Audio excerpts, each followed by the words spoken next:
Okay, roll call will reflect that all board members are present either physically or telephonically, and all cabinet members are also present. Is there a motion to approve the minutes of the special meeting of January 28th, 2021?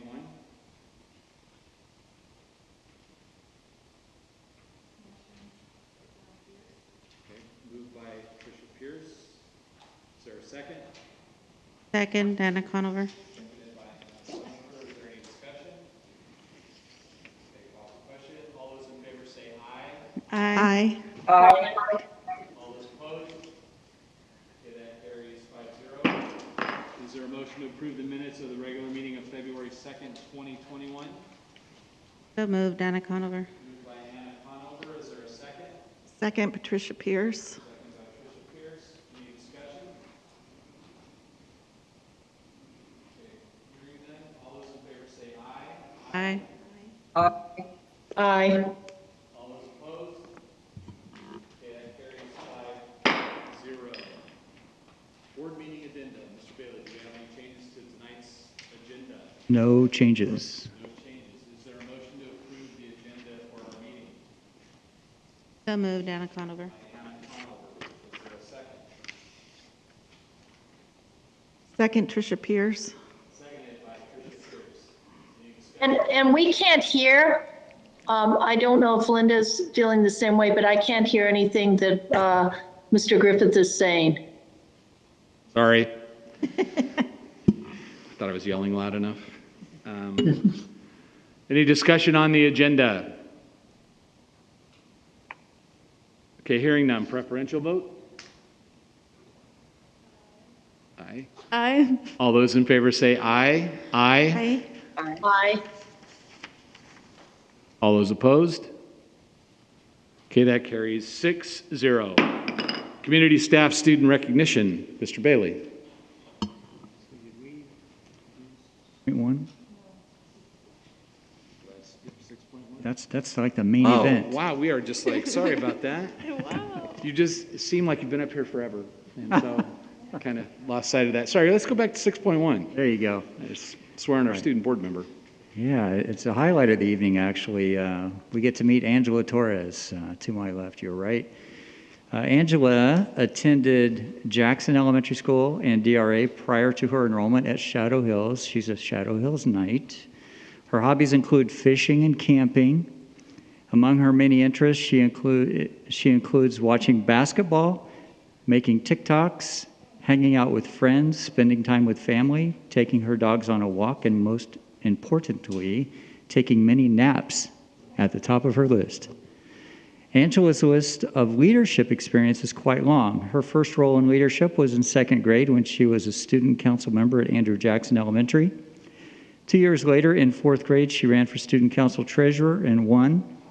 She claims that those 2 points in her life are what made her realize that she was a natural-born leader. For her, the transition from elementary school to middle school was scary, so she didn't join leadership again until the 8th grade year when she joined Renaissance at DRA. From then on, she didn't stop. Going into high school, she put her fear aside and ran for ASB freshman class treasurer. Her sophomore and junior year, she ran for president and won both times. Today, she is happy to say that she is now ASB executive president. Congratulations. Her volunteer experience, although interrupted by the pandemic, includes ASB events and community service with Indio Public Library and Southwest Church. I asked her to share an interesting or unique fact about herself.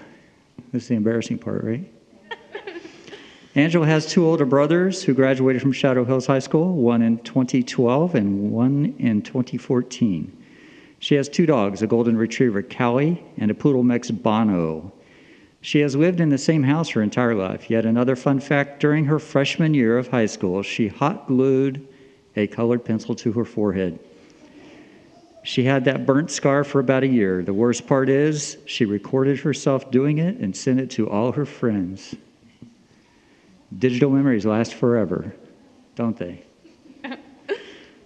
Angela, this last piece, highlights of your educational experience. I wanted you to read it because I think it's something that came from your heart.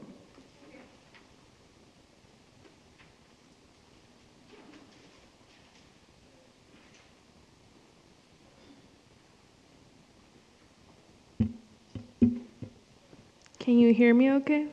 Okay. Okay. One of the best educational experiences I have had in DSUSD are the teachers. I don't know how other districts are, but I can definitely say DSUSD has the best teachers overall. Since I was in preschool all the way up until now, being a senior, I have never had a teacher I didn't absolutely love. They have all shaped me and helped me grow into the young woman I am today. I cannot be more thankful for them and for DSUSD for having them. Fantastic. Are you ready to be sworn in as a student board member? Yeah, I think so. All right, if you'll meet me down front, please. Okay.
Okay, community staff, student recognition, Mr. Bailey.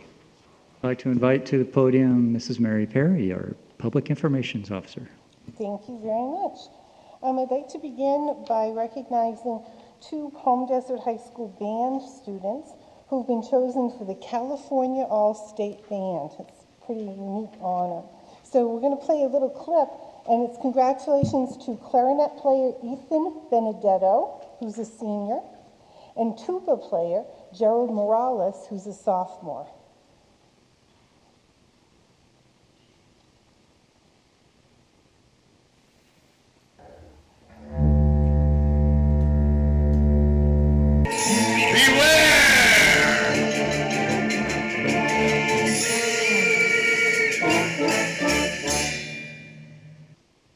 So that was the holiday presentation by Palm Desert High School and featured both of those students. A few years ago, there was a movie that was featured in the Palm Springs International Film Festival, and it featured the concept of poetry out loud. And students throughout the Valley were the first to see this film as part of the film festival. And at the end of the movie, the entire student audience stood up, just together, and began clapping. And that really began the national recognition of this amazing concept that now includes a contest sponsored by the National Endowment for the Arts. So our own Shadow Hills High School student, Karina Perkins, has won the countywide competition and is headed to the state competition in March. This is her second time winning the county level and fourth time winning at Shadow Hills High School. So congratulations to Karina.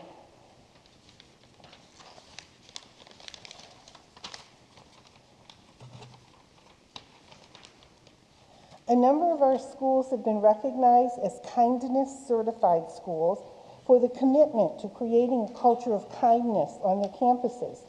And this recognition comes from the Kids for Peace organization.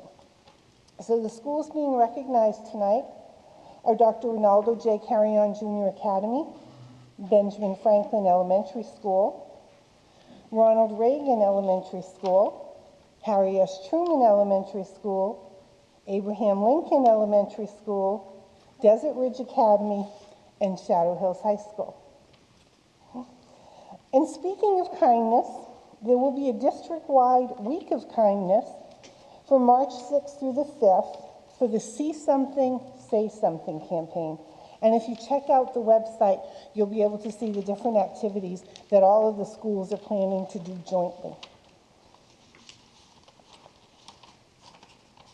I'd like to inform you that Assistant Principal Maria Wright of Ronald Reagan Elementary School has been named the AXA Region 19 Administrator of the Year at the elementary school level, and she'll receive her award from the Association of California School Administrators of Riverside County at a virtual celebration in May. And finally, a very special congratulations to Adrian Grajeda, a senior at Palm Desert High School, who was nominated by members of our local Cte chapter to receive the 2021 Regional Every Student Succeeding Award. His nomination was signed by his current principal, Dennis Sink, and Counselor Stephanie Granados.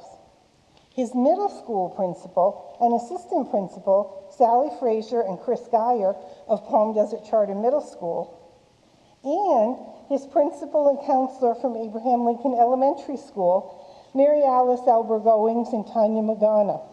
That's an impressive list of endorsers. And of course, Aiden won. The lengthy nomination included 3 words that really stood out to me: zest for life. And despite a life-changing loss of a leg, Adrian has played football for Palm Desert High School. He's a surfer, and he enjoys a variety of extreme sports. He's a spokesperson for numerous organizations, including Wounded Warriors. And Adrian is truly a superhero who doesn't need a cape. So congratulations to everybody this evening. Thank you.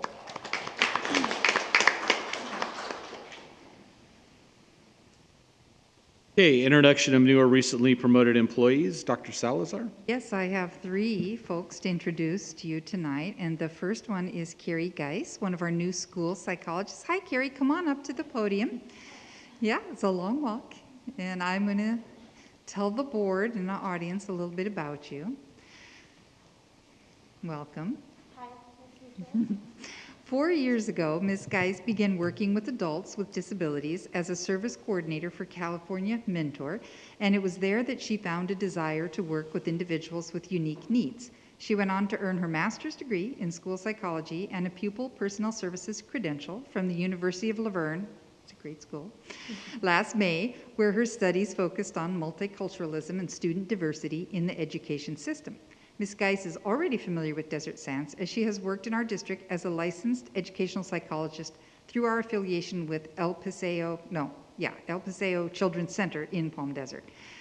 Ms. Geis is a married mother of 3 children, ages 11, 2, and 1, and she's excited to have the opportunity to be a part of the Desert Sands team and looks forward to supporting students, their families, staff members, and the community in her new role. Congratulations on your new appointment, Ms. Geis, and welcome. Thank you. If you'd like to say a few words, you certainly may. I'm just happy to be here. I truly love the district. These last couple of months have been amazing, and I'm so glad to be here permanently. So Great. thank you. We're happy to have you. Thank Yes. you. So next I would like to introduce to you Laura Gomez as another new school psychologist for us. Hi, Laura, come on up to the podium.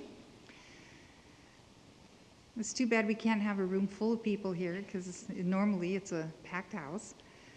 Ms. Gomez has spent the last 10 years as a paraeducator at Palm Desert High School. This position helped her realize how much she loved working with kids and how rewarding it was to help them become successful in their learning environment.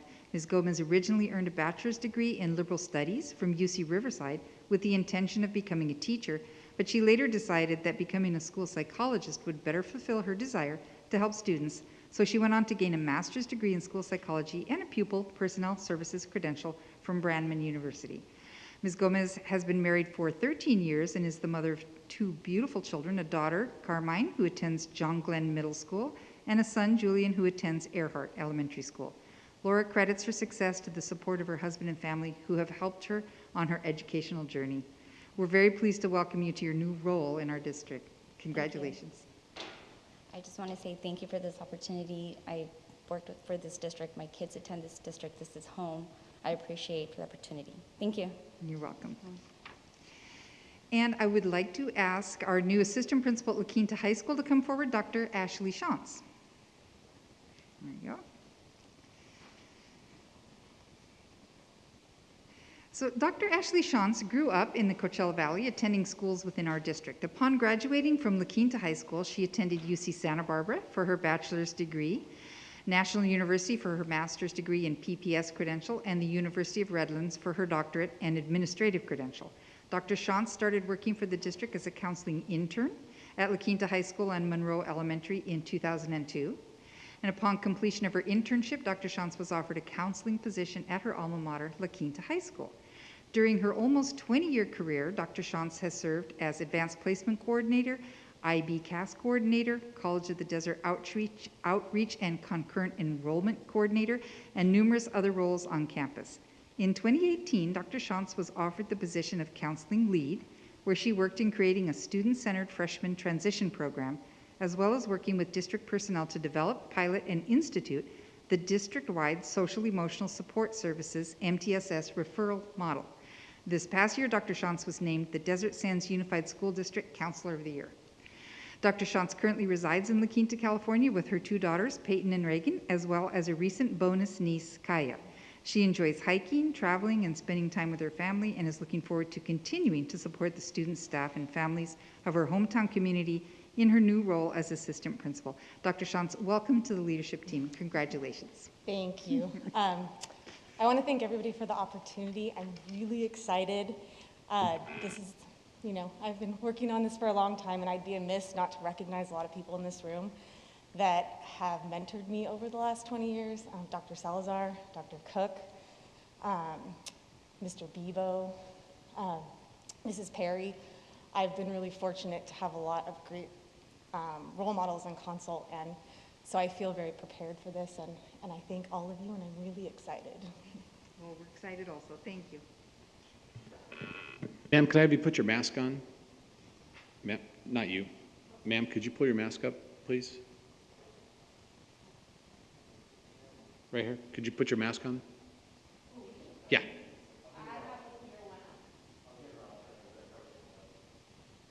Oh, it's clear? All right, I couldn't see it. Thank you. Tricia Pierce, would you like to make any comments?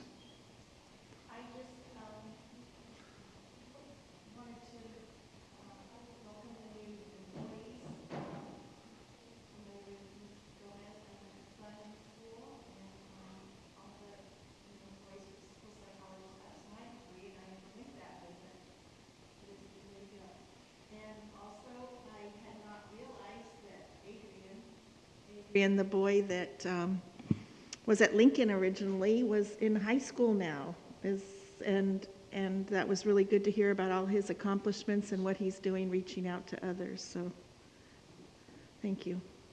Anna Conover? I just want to congratulate all the students and staff that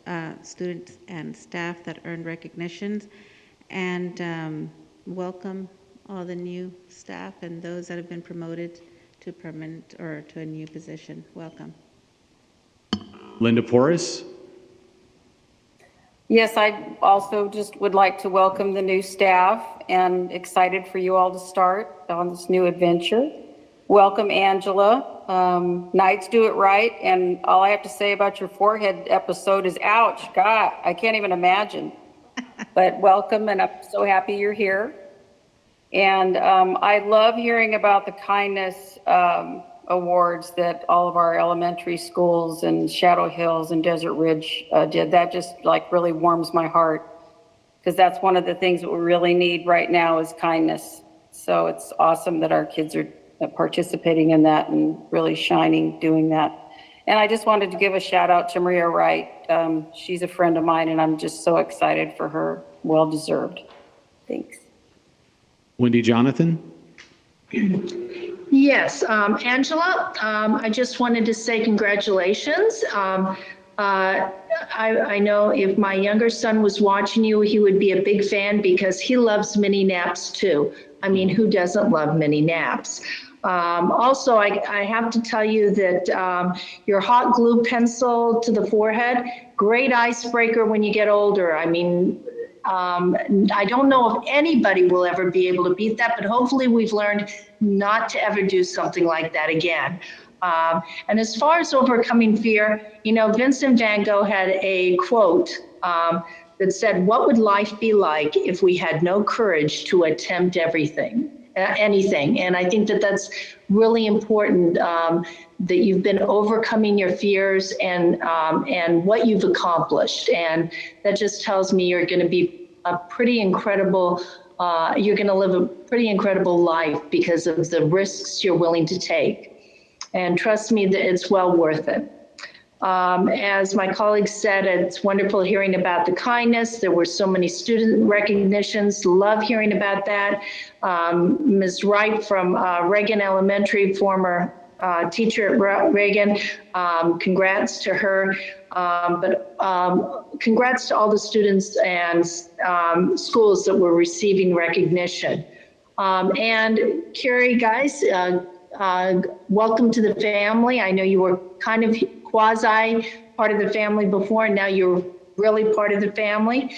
Laura Gomez, you were a paraeducator at Palm Desert High School. I started off as a paraeducator years and years ago, did a similar thing where I went back to school, got my teaching credential, then I became a teacher. You are now becoming, moving on to a psychologist, very impressive. And this is what we love to see, is that our staff realize there are no limitations. And Ashley, you join a group of current people that are vice principals at high schools that used to go to that high school. I know Palm Desert High School, they have former teachers, former students that are now vice principals, and now you're a vice principal at your old alma mater. Really wonderful to hear that, and I'm sure that you'll do a great job, and congratulations for being, I guess, Counselor of the Year this past year. So looking to hear some great things that all of you guys are doing in our district, and so happy to have you all part of our family in your new capacity. Angela, do you have any comments? Yes. So first off, I just want to start by saying congrats to all the students and schools recognized tonight. Also, special congrats to Karina Perkins from Shadow, go Knights, and also Shadow for receiving the reward for being the kindness school. And then I also want to say welcome to Carrie, Laura, and Ashley. The district is happy to have you working for us, and we hope you love it. And that's about it.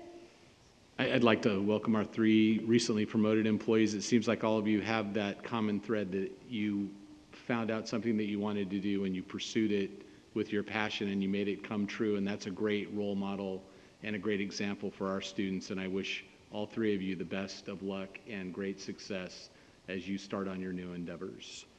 And now we will move on to the information item, which is we have the Head Start program report for December of 2020. And then we'll move to staff conference items, college and career readiness update.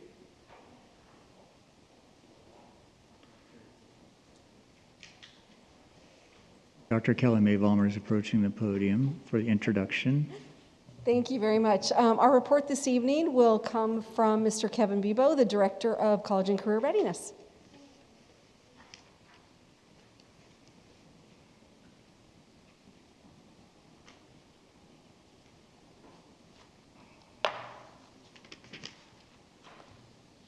Thank you, Dr. Mae Vollmer, for that introduction. Good evening, everybody. It's nice to see you. Thank you for having me here. Thank you for giving me time this evening to share with you some of the most recent results from the College and Career Readiness Indicator.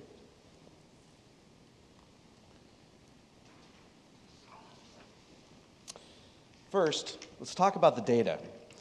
It reflects the accomplishments of the students in the class of 2020, regardless of when they met the indicator during their high school career.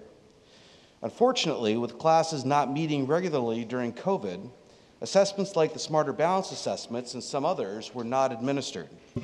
This does not affect the class of 2020 as much as it will the class of 2021. So when I present the data to you next year, things are going to be different. Tonight, we have data on the students from 2020 that I'm going to share with you.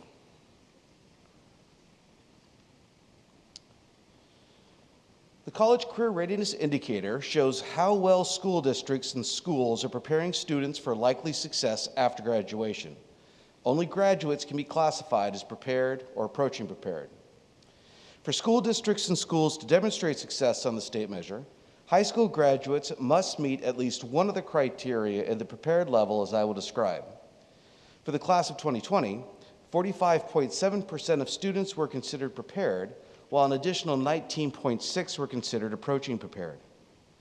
When compared to the class of 2019, this represents an increase of 3.4% in prepared students, a 0.5 increase in students approaching prepared, and a 3.9 decrease in the number of students not prepared.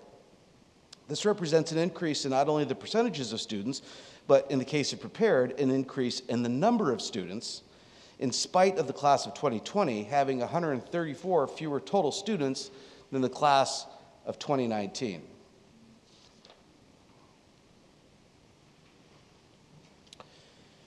There are 8 criteria a student can qualify through for the College and Career Readiness Indicator. The first is the A through G requirements.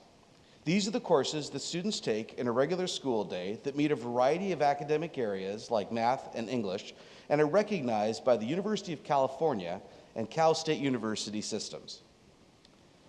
The second indicator is completing a career and technical education pathway. We have 20 pathways in Desert Sands and are adding more. Next is the Smarter Balanced Summative Assessment Scores. We have Smarter Balanced Assessment Scores for the class of 2020 due to the administration of the Smarter Balanced Assessments during their junior year. However, we will not have scores for the class of 2021 2021 due to COVID and Smarter Balanced Assessments not being fully administered in 2020. In response, the California Department of Education will revise this criteria for the class of 2021. Next are college credit courses. These are courses that students take through Desert Sands and earn both graduation credit and college credit from College of the Desert. Additional criteria include advanced placement exam scores, international baccalaureate exam scores, the state seal of biliteracy, and leadership and military science. As you will see, the data is reported in percentages. When it's reported that 90.8% of students were prepared within an indicator, this means that of the total number of students who were designated prepared, 90.8% of those students achieved prepared because of that specific indicator. The first criteria is the UC-CSU A through G admission requirements. Comparing the classes of 2018 and 2019 to 2020, you can see an increase in both the percentages and the number of students reaching prepared in this criteria over the last 3 years. However, this indicator by itself isn't enough to make a student prepared. In addition to completing the A through G requirements, they must also either, 1, complete a CTE pathway, 2, score a 3 on the Smarter Balanced test in English or math, and then a 2 in either English or math. 3, they must complete 1 semester, 2 quarters, or 2 trimesters of a college course with a C- or better.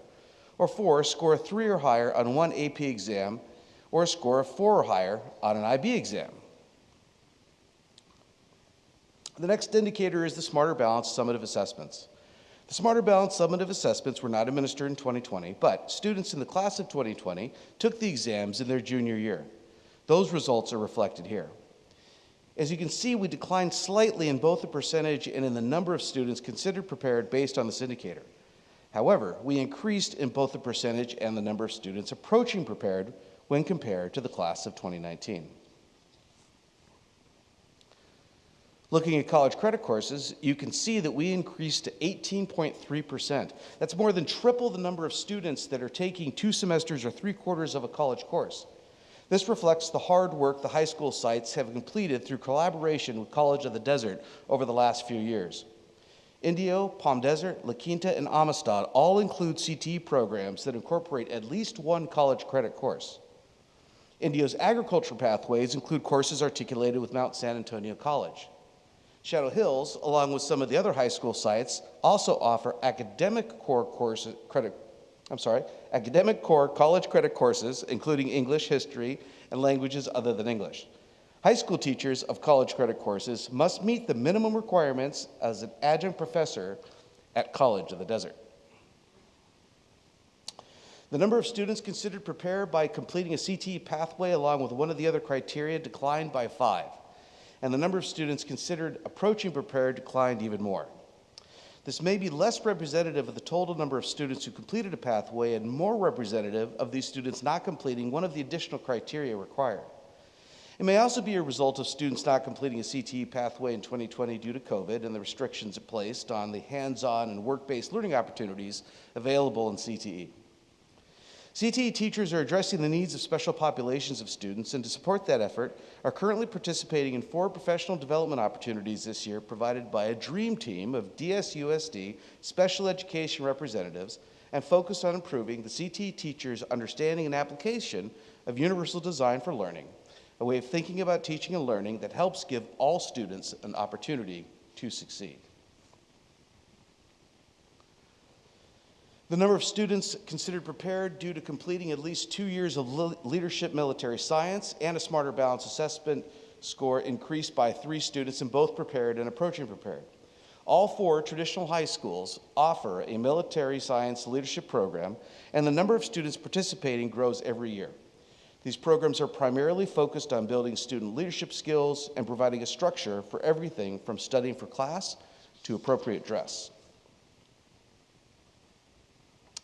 The number of students considered prepared because of their AP exam dropped by 4.5%.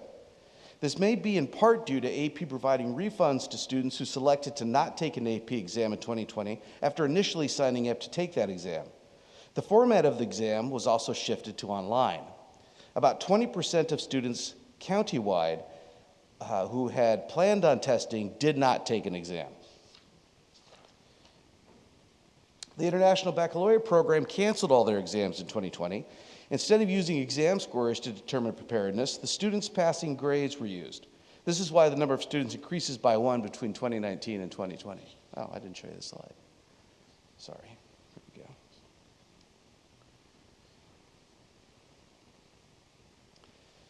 Fewer students applied for the state seal of biliteracy as well. This could be in part due to COVID.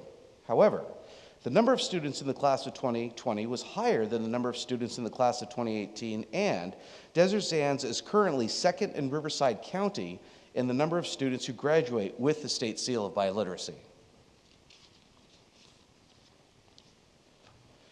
The College and Career Indicator is being expanded to include these new measures. Data is being collected for the first time right now and will be reflected in the class of 2021. We do not yet offer some of these programs, but we will be adding them as we continue to work with College of the Desert and other community partners.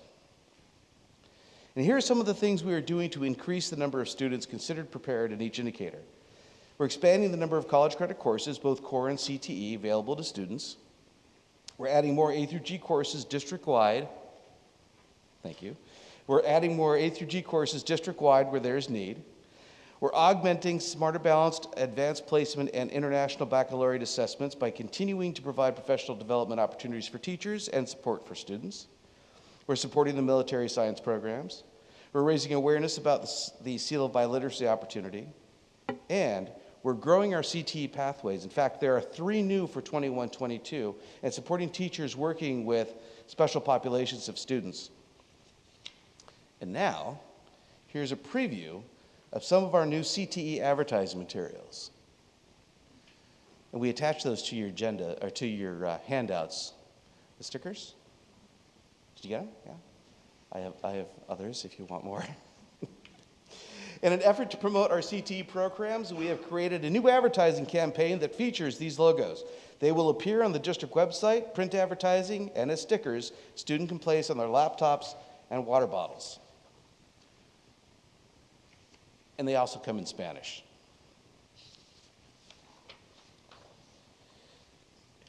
And the new construction program will begin in the fall at the Eisenhower campus adjacent to Amistad High School. An instructor from COD will teach the courses, all of which will be college credit and available to seniors throughout the school district. This program is designed to begin here in DSUSD and to conclude at College of the Desert. The culminating project will be a tiny home. Thank you for your time.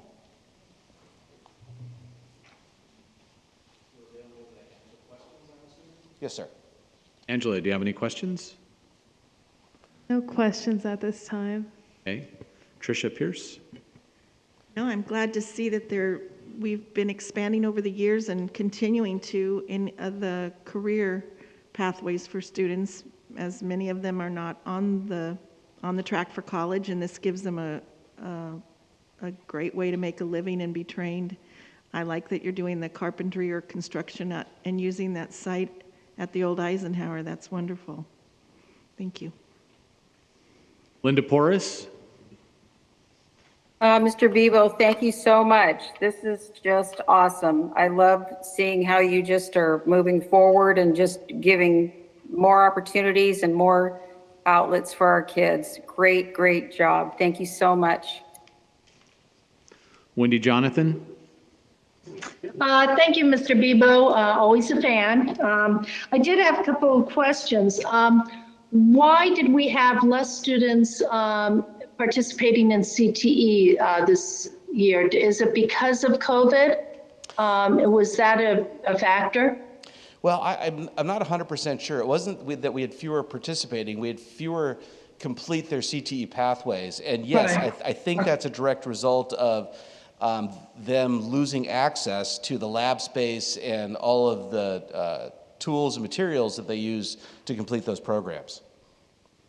Okay, and I see that the college credit classes that were offered through COVID, we had it was higher this year.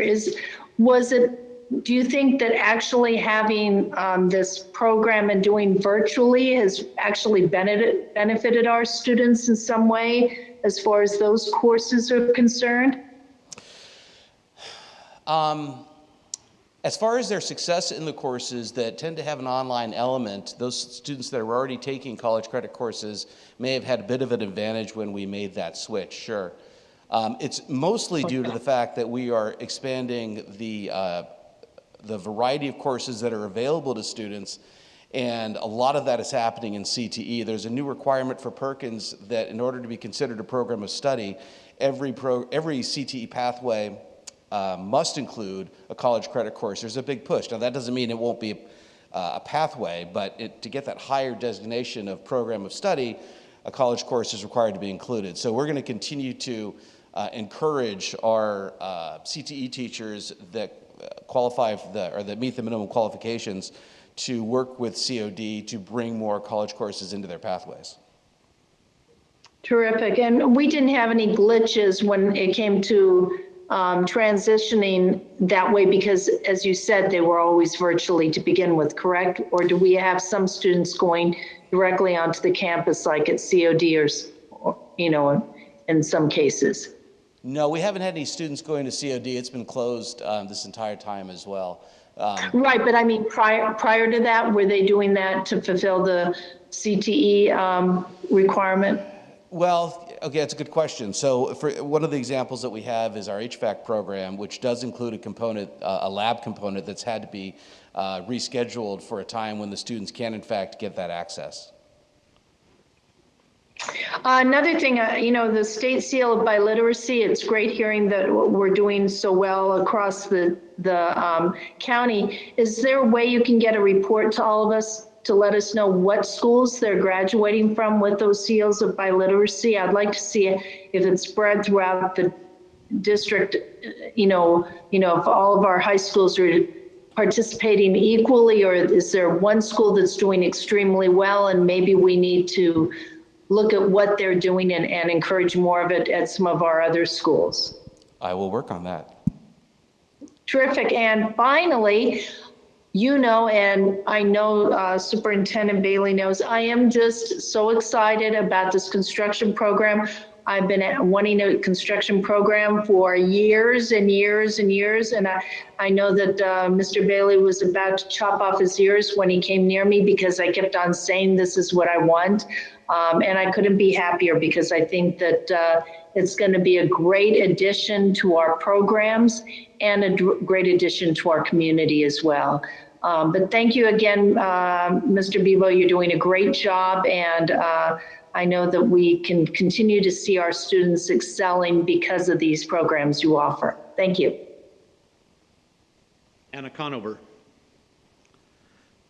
Mr. Bebo, thank you for the presentation. I actually did have a chance to look at it over the weekend, and I actually met last week. I met with a group of youth leadership. There was high school students from across the Coachella Valley and some community college and freshmen and sophomores at Cal States. And they were interested in the CTE programs. And they did mention that sometimes they're excited about the diversity of the programs, but they also were asking if we would ever be offering any more vocational, because they did say that not everybody was going to go to college. Some of them wanted I think cosmetology was mentioned, and they were asking about the possibility of these programs. And I know that there is a specific, the CTE teachers, they have to have a specific credential, and that seems to be part of the hurdle, is getting the proper credential teachers to teach these programs. But the interest is out there, and the high school students are very motivated in seeing maybe a little bit more vocational type. Like the trades, I do know that Amistad has some, and they're really excited about those. So thank you for the presentation. I wish I'd had this last week when I was meeting with the group, but it's very comprehensive. Thank you. You're welcome. Comments or questions? But thank you for a great presentation. Mr. Bailey? Thank you, Mr. Bebo, and yes, kudos on launching the construction trades over at Eisenhower. That's a big deal. I just talked to an industry partner over the weekend who's extremely excited about that. But great. I know that the CTE programs in the districts certainly hold true to the district's vision to prepare successfully all students for a college career and life. So you play a big role in that. Thank you. Thank you all very much. Okay, now we'll move, well, no public hearing, so we'll move on to 15, COVID-19 response update. Mr. Bailey. Absolutely. Where we left off last board meeting, I guess maybe I should back up a little bit more. Let's talk about the 4-tier system known as the Blueprint for a Safer Economy. That's been with us for many, many months as we navigate our way through school closures and the pandemic, or the response to the pandemic. So in this statewide system, the 4-tier system, purple, we talk about purple a lot. Riverside County tends to live in purple, it seems like, unfortunately. And these designations of purple, red, orange, and yellow all come affixed to case rates. And the case rates in the county, and the state for that matter, are calculated at an adjusted rate per 100,000 residents. So we see county numbers, and we also see a statewide number when we go online and monitor those data. So as you can imagine, purple tier would indicate that we have a large amount of case rates in the community, and therefore there's more restriction placed on the community and specifically public education entities. And as you graduate to the next tier, which is less restrictive, the red tier, that's where typically public elementary, middle, and high schools can re-enter to in-person learning under specific safety protocol. So we have to enter into a hybrid learning model for adequate safety, social distancing, PPE use, and so forth.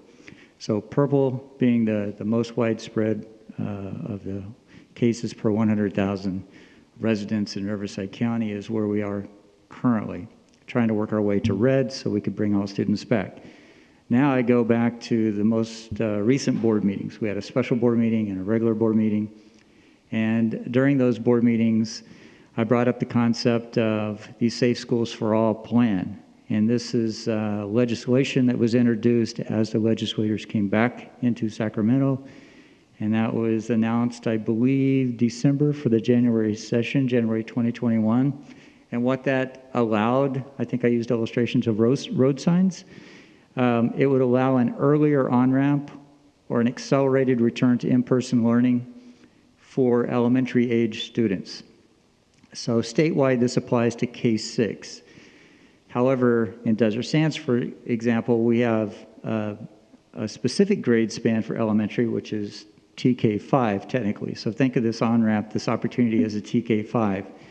And this is all part of the governor's proposed Safe Schools for All plan, and it would be potentially tethered to some budget. It's part of the budget package being entertained right now at the state level to help offset some of the costs affiliated with the most recent public health safety guidelines from CDPH and also Cal OSHA.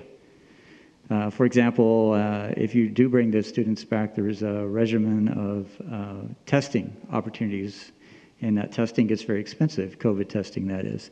So the budget would help offset some of those costs for taking the accelerated pathway. But the biggest thing was that every school district that wants the opportunity to bring the elementary students back sooner than later outside of the 4-tier system has to submit a COVID safety plan. And that COVID safety plan is aligned to the new Cal OSHA standards called the emergency standards and also public health standards revised. That has to be approved by the county public health officer, in this case, Dr. Kaiser. The board met and took expedient action to approve our submittal of that plan. Laura Fisher will be updating us on where we are with the plan and the process for approval. But all that had to be done in a short fashion. We had to consult with, rightfully so, our parent groups. I think we consulted with 6 different parent groups and also with our employee associations, CSEA and DSTA, accordingly before we submitted that plan. But again, the board signaled by approving that submission of the CSP that we want that opportunity when it comes to us. And I'm anxiously optimistic this evening. I get to report that our case rates keep dropping dramatically in the county. We're not near red, unfortunately, but to give you an indication, just post-holiday winter break, our case rates in the county were over 100 per 100,000 residents. And as of today, we're at 28.8.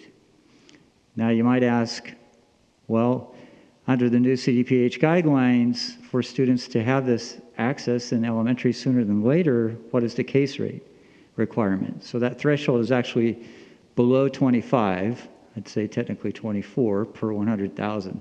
So if we're at 28.8 today, and that on-ramp that we see ahead of us requires case rates at below 25 per 100,000, you can see that's pretty close, right? And again, that's a dramatic decrease in the case rates from what we had coming off winter break. So anxious optimism that we have this opportunity for elementary students sooner than later. And unfortunately, in the current CDPH guidelines and also the governor's plan, grades for us, 6 through 12, still default to the red tier as their entry. In the red tier, you have to be 7 case rates per 100,000 or less to bring students back to in-person learning. So that's where we are today, 28.8 case rates per 100,000, dramatic drop. I believe last week it was like 44, something like that. So you can see how fast we're descending, which is a good thing. With that, I'll defer to Laura Fisher, since I gave you the perfect segue. All right, thank you, Mr. Bailey. And as he was talking about the case rate, it is dropping quickly each week, which is great news. I want to talk a little bit about more how that as we get to the below 25 adjusted case rate per 100,000, how that will work as far as reopening the timeline. So as my new best friends at Public Health and I discuss, as we said, now that it's rapidly approaching below 25, once the county is below that adjusted case rate of 25 for 5 consecutive days, then Dr. Kaiser will provide the approval for us to start the reopening for pre-K through 5th grade for our district, to open in that hybrid setting with an approved COVID safety plan. And I'll talk a little bit more about that in a minute. Now, if during the 5 consecutive days, the rate should increase to over 25, the clock resets, and we go back to the 5 consecutive days. But as we've seen, it really is dropping. We really haven't seen any, situations where it goes up and bumps up a little bit. So fingers crossed, when we get below 25 and Dr. Kaiser starts that clock, then our 5 days will be met consecutively, and then we can reopen for the pre-K through 5th grade.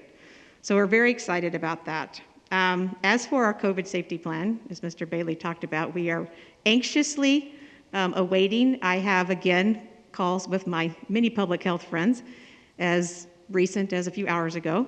And so I really am expecting in the next day or two to have Dr. Kaiser approve our plan. And then it goes to the state, and they understand the timeline that we're in and that approval should be coming very quickly. So you'll probably hear me shout it from the mountaintops when we get it. So it's a day-to-day, hour-to-hour thing that we're watching with our plan. As I've also shared previously, the district is planning the vaccine clinic in collaboration with Desert Oasis Healthcare for all certificated and classified employees.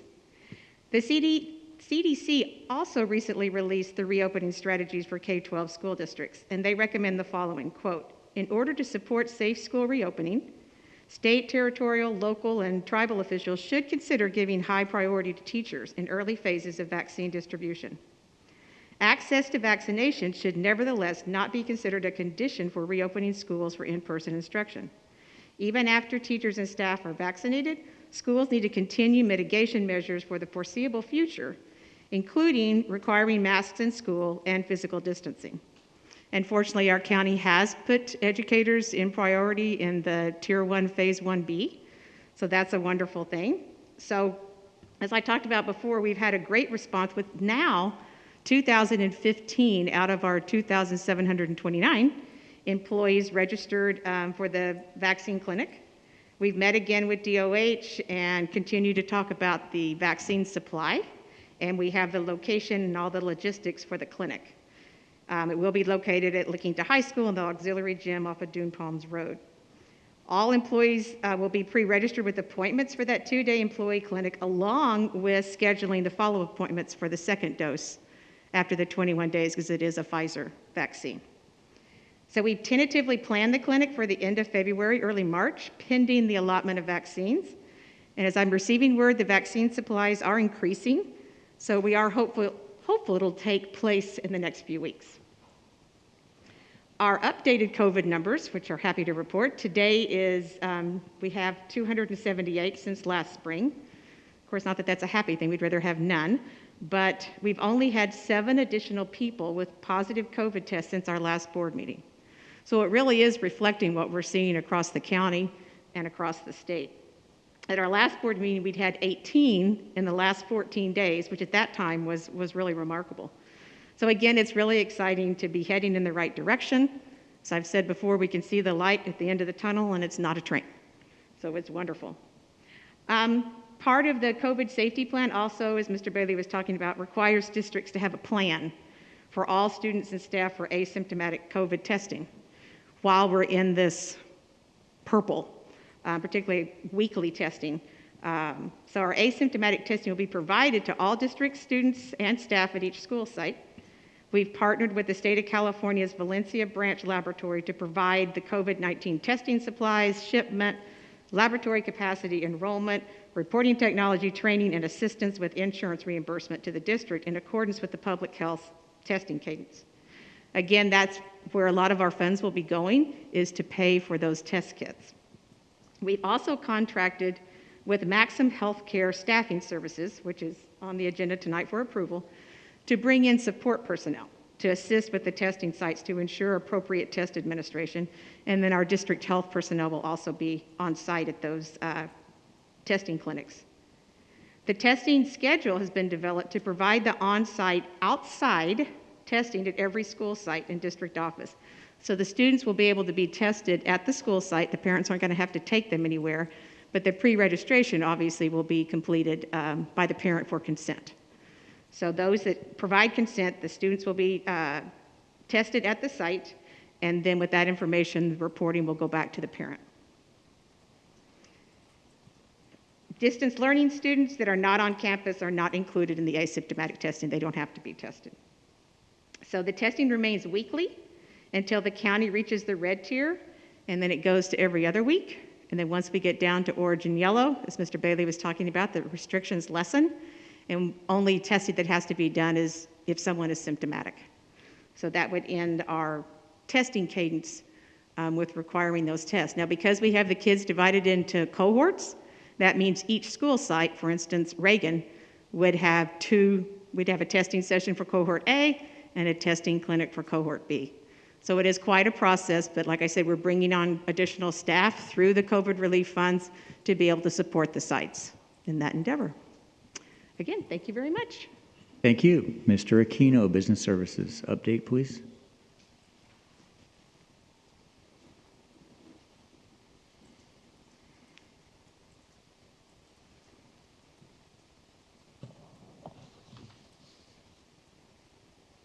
Good evening, Superintendent Bailey, Cabinet, and the board. As Laura Fisher was mentioning about the COVID relief funds, we have a potential to receive 3 different new pots of funds, one from the federal government and 2 from the state in response to COVID. The first one, the feds authorized a second round of what's called the Elementary and Secondary School Emergency Relief Fund. That is a second act in response to what was already provided in the CARES funding. And you know, with the CARES funding, we received about $20 million. We purchased things like PPE, lunch tables for distancing, HEPA filters, bipolar ionization, LFDs, web cameras, huddle cameras, voice amplification systems for the classrooms, additional Chromebooks, replacement of computer equipment. We supported the food service program that we did through the Seamless Summer Option, which we are currently still doing. That's providing meals to all families throughout the community. So we're going to be getting a new round of funding for that, and that is estimated around $23 million to the district. Also, the governor has asked state lawmakers to take swift action on 2 specific education proposals in his budget, and that is the safe reopening schools for in-person instruction, and that's what Superintendent Bailey was mentioning. And the second, in regards to accelerating learning through targeted innovative academic programs. Now, the governor's reopening grant and expanded learning proposals are currently being debated right now with the legislature, and we know they're currently in negotiations with the governor. So not sure what the outcome of that's going to be. Right now, there is nothing in terms for us to apply for those programs. But despite certain timelines that were stipulated in Governor Newsom's $2 billion proposal with the safe reopening of schools, the district did make its effort to put together its COVID-19 safe plan in advance of the February 1st timeline in order for us to potentially receive any additional funding that we would be able to get from the governor's office. As you know, as Mrs. Fisher was mentioning about the asymptomatic testing, during the purple tier would require us to do asymptomatic testing for all students, which comes at a cost of $38 per test. So just imagine the amount of money that we potentially could be getting from the governor, and also this requirement to test asymptomatic students at a tune of $38, and that's just for the test for the kid. So right now we are looking at ways to expend these 3 new pots of funds. We are looking at a heavy focus because we did a lot of mitigating measures to bring back students safely. What we are looking at now is a heavy focus on student achievement and addressing any loss or learning for the students. One thing is the Legislative Analyst's Office, who is a bipartisan advisory committee to the legislature. They have been addressing the funds that the governor has proposed, and they are suggesting that the governor not provide as much as he did in his proposal, and that was, I think, around $4.6 billion. They're suggesting that they pare that down to $1.5 billion. So for us, that could be about a third of what we potentially could receive. So planning on the use of those funds, really what we need to do is make sure that we plan everything that we can do to mitigate any learning loss, providing students back safely, and then prioritize those based on the amount of funding that we actually do receive. So what the Legislative Analyst's Office is suggesting is they take the other 2/3 of that and pay down some of the deferrals that were given back in the last budget. And that is it. Thank you. Thank you, Mr. Aquino. Dr. Hilary May Vollmer, Ed Services.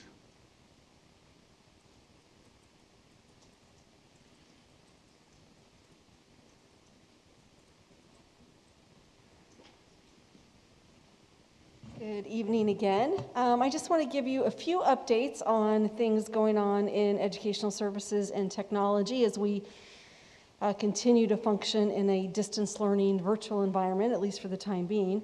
As you know, our science fair this year, which we are very excited about, was conducted virtually, a first time for all of us, and it was really, really exciting. Mick Wilhite, our Senior Director of Elementary Curriculum, Instruction, and Assessment, along with his team of coordinators, Carrie Isabel, Josie Manis, and Carrie Penny, presented a really fun and engaging virtual awards ceremony for over 60 participants, and it was an amazing night. The kids were highlighted, their names were called out, their families were there to watch. It was really a really well-done event and really neat for the families. And then on February 5th, they had a drive-through ceremony, which Mr. Bailey joined us out, as did several of the principals and students as they drove up. Their names were announced, people cheered, they got certificates and medals. Nothing but bundt cakes, graciously donated mini bundt cakes for each student participant, which was really exciting. And one parent emailed us and actually said it was like the students having their very own red carpet experience. It was really a neat time and really great to see the students. Another update I want to give you pertains to assessments. So we received notice that the February 10th State Board of Education meeting had been canceled. And they, in their communication, said that the meeting would possibly be rescheduled once the U.S. Department of Education released guidance regarding the 2021 administration of assessments.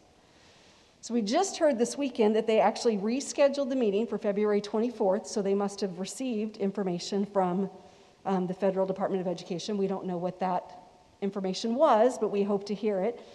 But we do anticipate getting word from them. You may or may not know there's been a big push to suspend state testing this year from all over the state and around the country.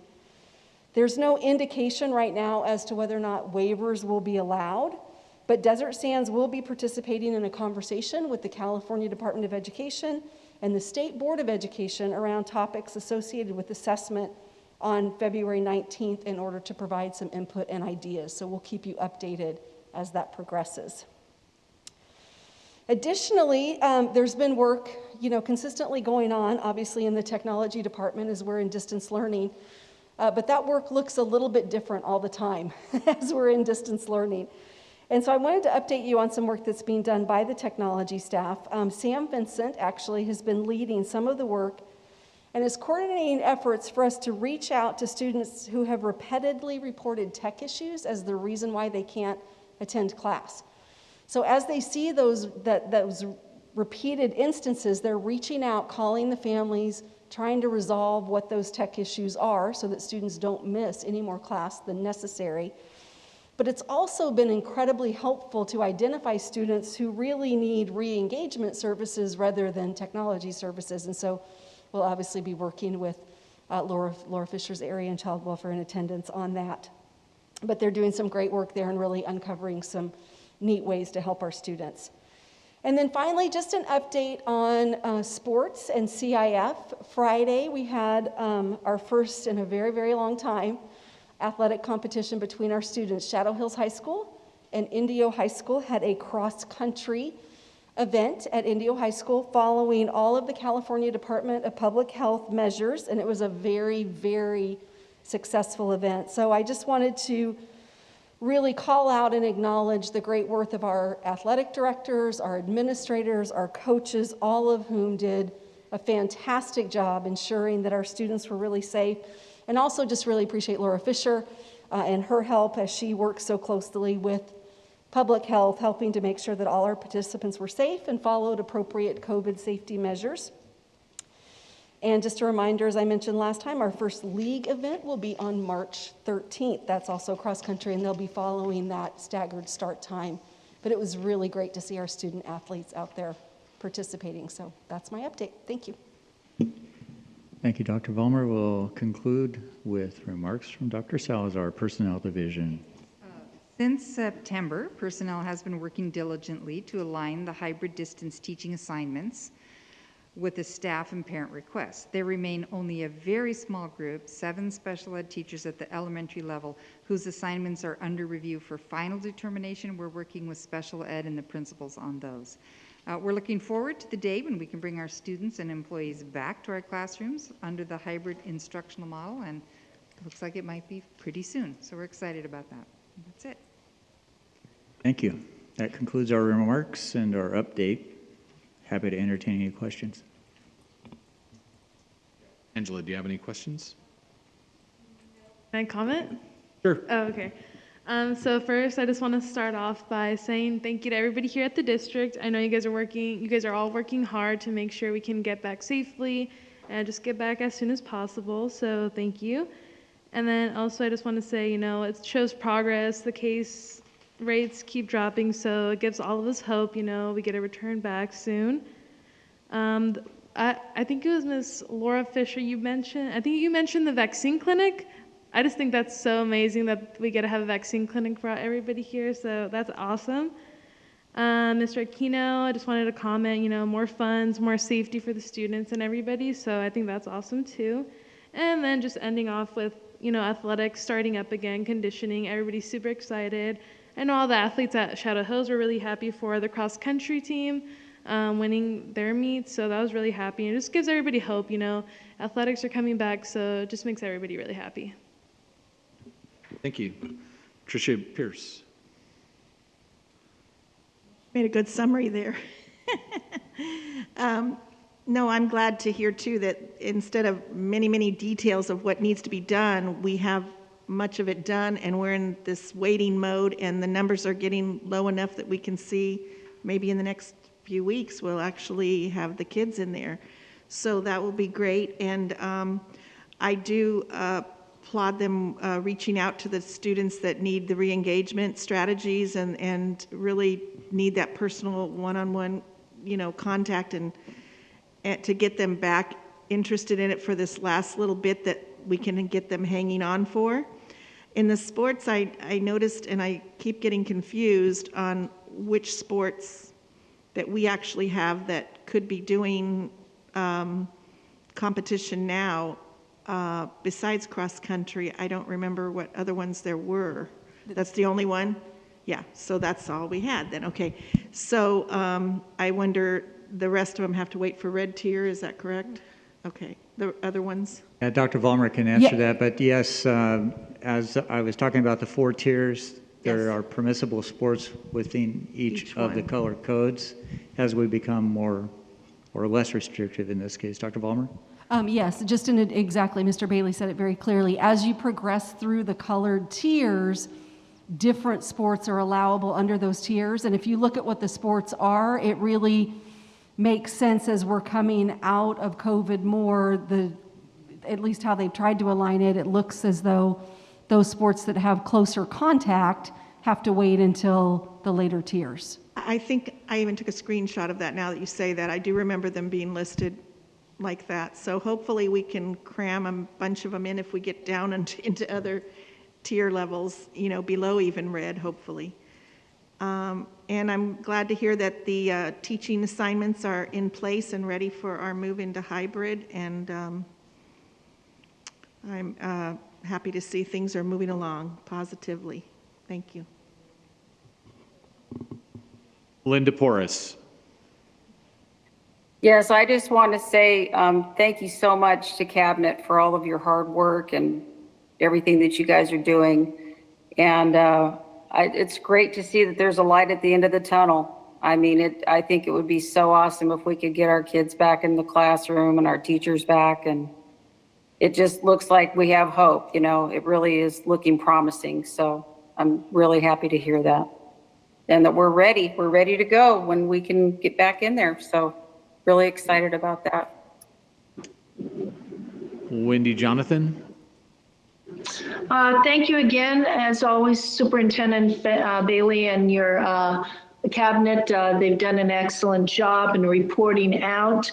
I wanted to say that I do appreciate the fact that we are getting the clinic and we're able to vaccine so many of our staff that way. I think that it's a great benefit to our district.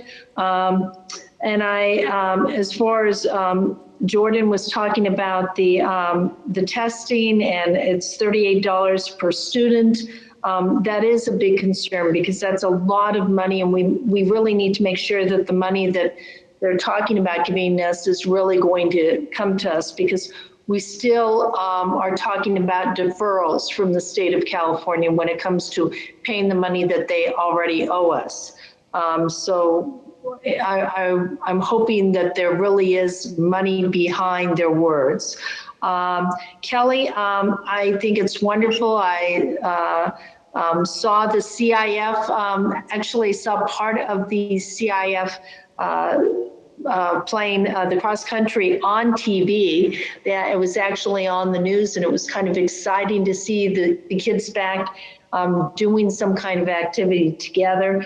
And as far as the science fair, I may be wrong, and I may be saying somebody was there when they weren't, but I think Anna Conover may have been there when you did the drive-by, because I think I saw some pictures there, and I think I spotted her in the pictures. I think that's wonderful that we are getting our students to have as much semblance of normalcy as possible in this time of COVID. And I also appreciate the fact that you recognize that there are some students that have continually had problems with connectivity, maybe with their devices or whatever, and some of them say they can't even,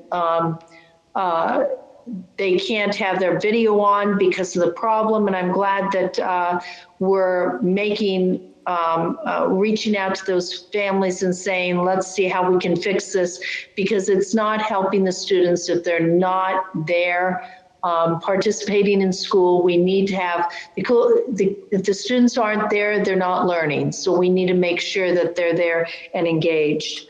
And thank you, Donna, for doing everything you're doing as far as working with the students. So I think I hit everybody. Thank you to everybody there on the cabinet and making sure that we're looking really good when it comes to the point where we're told now you have the opportunity of opening up schools. Thank you. Anna Conover.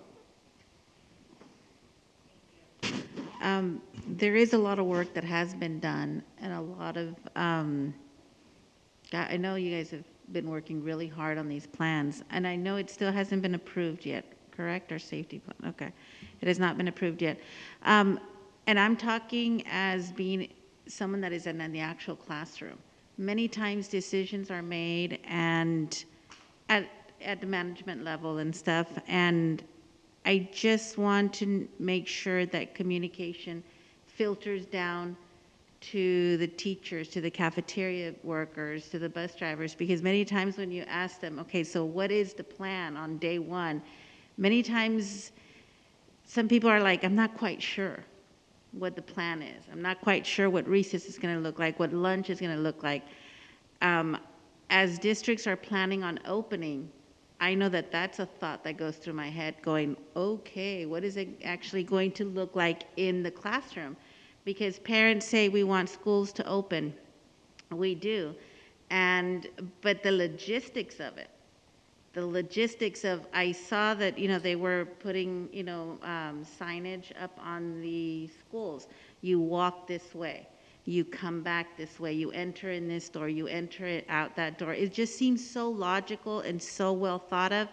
However, when you have children and they're excited about just being in school, about going to lunch or so, logic doesn't always play into, am I gonna walk down this row?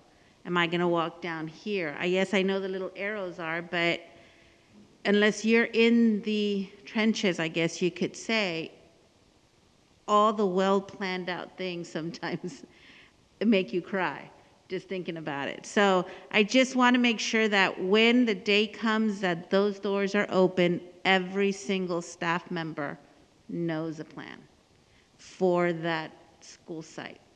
Because otherwise, I mean, it's going to be chaotic just because they're going to be so excited. Everybody's going to be excited to be there. All the kids are. So I just want to make sure that everybody knows what is planned, what the deal is, what is going to happen, what is lunch going to look like, what is recess going to look like, just so that there's no miscommunication or, any issues. Over, I do want to add, and in conjunction with Ed Services, part of the COVID safety plan is training for not only staff, but for families, parents, so they will know what to expect. And so part of what Dr. May Vollmer has done with the principals is based on our COVID safety plan, they have their own checklists for their own sites, because every site's going to look different. Just like you were saying, the arrows at Earhart may look different than the arrows at Johnson on how people are supposed to ingress and egress at sites. So each principal will have what we have on our safety plan, and they've already done that for their site. So the staff should know that way. And also, part of the training that we have on our COVID safety plan is to do more of our, StreamYard public community forums that would be aired live and then recorded and put on our website, along with what each school site would do for their own parents. But that's going to be really important, is, communication, so that people do understand that exciting first day on what it's going to look like. Of school multiplied, 100 times because of yes. Thank you. Yeah, I don't have any questions or comments, so we'll move on to public comment, and I'll turn it back over to Anna Conover. Thank you. I'm going to start by reading out the online public comments. The first one is from Mary Rose Smith. As a parent, I urge you to reopen our schools for in-person learning. According to the CDC website, opening schools for in-person learning as safely and quickly as possible and keeping them open is important given the many known and established benefits of in-person learning. I could attest to the benefits of in-person learning. Although my daughters are getting good grades during virtual learning, they are not thriving. They are bored and disenchanted. Schools need to be open for in-person learning safely. Based on edsource.org, the district received $26,262,657. What is the district doing with these funds that schools cannot open? I understand the county has to be in the red tier to open. Once we are in the red, can you honestly tell me that the schools will offer in-person instruction? Because of this uncertainty, we are considering moving our children into a private school for in-person instruction. Please hear the parents' voices and open our schools. The second is from Stacy and Randy Jackson. As grandparents of a 5-year-old autistic child, we have found that as long as Parker is involved in a structured learning environment, he has grown so much.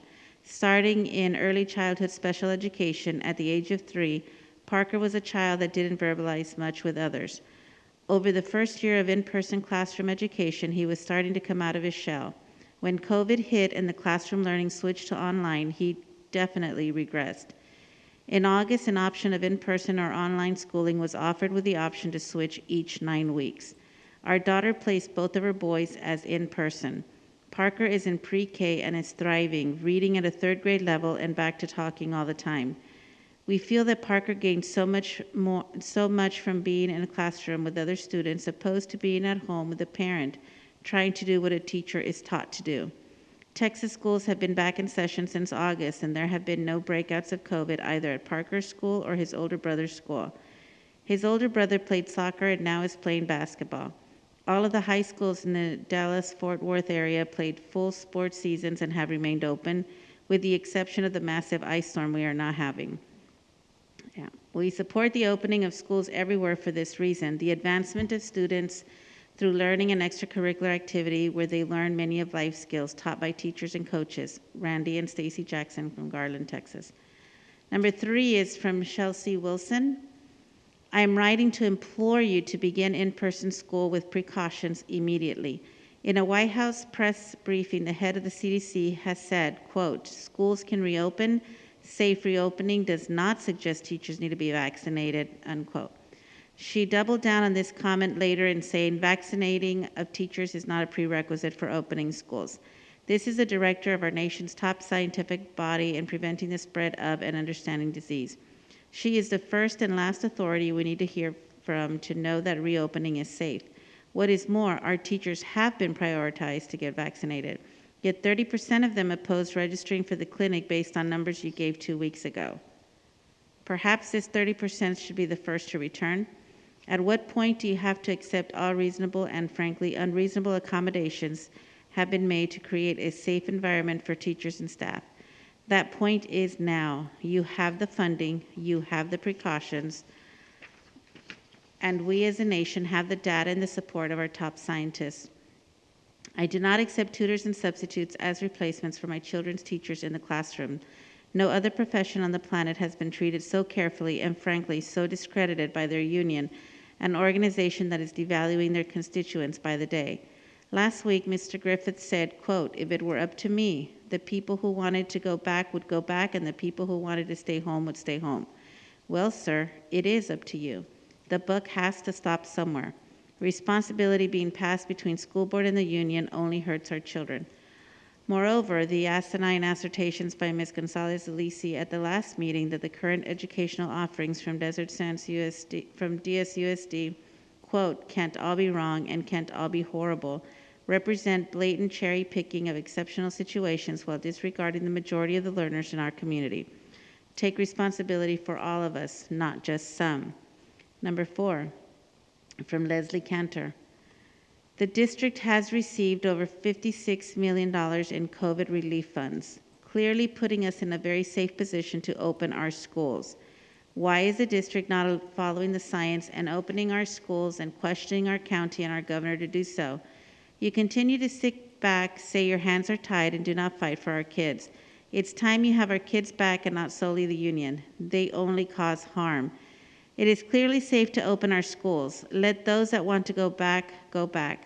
Remember, you received $56 million to do this. Fight for our kids, all grades. Fight for their mental health. Fight for their education. It's ridiculous not to have all grades open when given the green light for K through 6 at 25 per 100,000 cases, when only 7 per 100K for the rest. Not okay. Our high schoolers are suffering the most. This is a time they should be preparing for college, playing sports. Our state is so far behind the rest of the country. They can't even compete for scholarship for sports. How can you not acknowledge this? Any idea where all this money is going?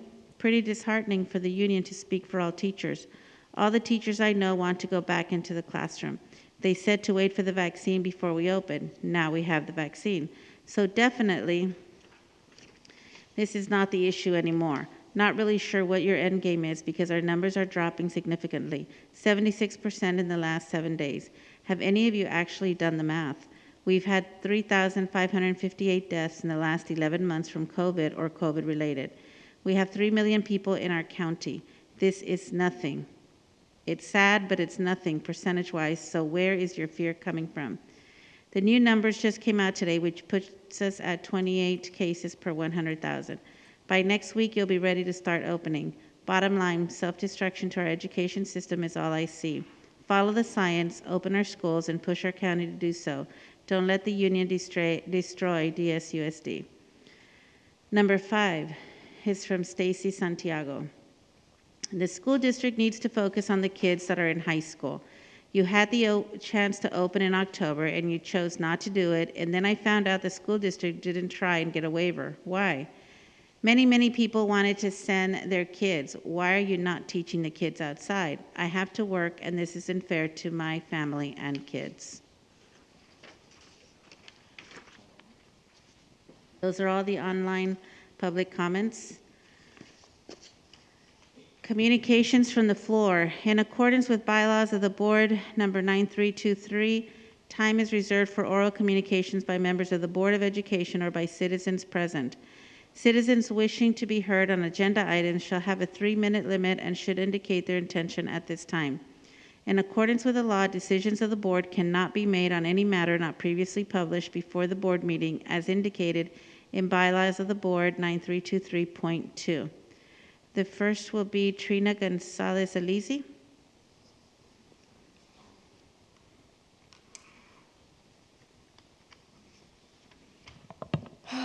Good evening, Cabinet and Board, Superintendent, and all those present. I jotted down some notes today of what I wanted to share with you, but then throughout the course of this meeting, I've added to it. So hopefully that it won't come across as too disorganized. I would like to state that we are very appreciative of the opportunity to collaborate with the district, especially on our vaccine clinic. So anything we can do to help that along would be great. I just got an email today from one of our local news stations and actually put the questions in the email. And the reporter said, what about this rumor about a vaccination clinic? Is there any validity to that? So we might want to get the word out a little bit better, and I, of course, corrected him, but it's not a rumor. It is happening. As things progress, as everybody's commenting on the case rates, we are looking forward to our continuing collaboration with the district for keeping our students and staff safe. Couple of comments that were made earlier. I guess I would like to say that the science fair recognition, I think, is testimony that learning is happening. There was a comment made earlier that if students aren't there, they aren't learning. And I think that's a misrepresentation because there is obviously some learning that is going on. And the accolades and the accomplishments and the recognitions that are said in our school board meetings are testimony to what our students are accomplishing in spite of the obstacles that they have to face. Another comment that was made during this meeting was that all the teachers I know want to be back in the classroom. I agree with that. All the teachers I know also want to be back in the classroom. They're definitely concerned about their safety and health and welfare, so we need to look out for that. I've said this before, but I'm going to say it again because it bears repeating, especially in this meeting tonight. Safety protocols must be consistently enforced to ensure that all staff and students are as protected as possible. We can't have each site at the district, not just school sites, but wherever anybody is working, interpreting for themselves what is adequate and what is not. There are guidelines that need to be followed, and they're not followed, even in this meeting tonight. I did want to say, just a brief comment on assessment. It's probably pretty clear, but we think that the data that would be gained by assessing students with state standardized testing would not be very valid this year. So I'm just going to leave it at that. And then last but not least, we're looking forward to starting our bargaining session again this Friday with our bargaining chair, who is Dan O'Grady, a teacher at La Quinta High School. Thank you. Thank you. Okay, next will be Joshua LaCroix. Did I pronounce that correctly? Thank you.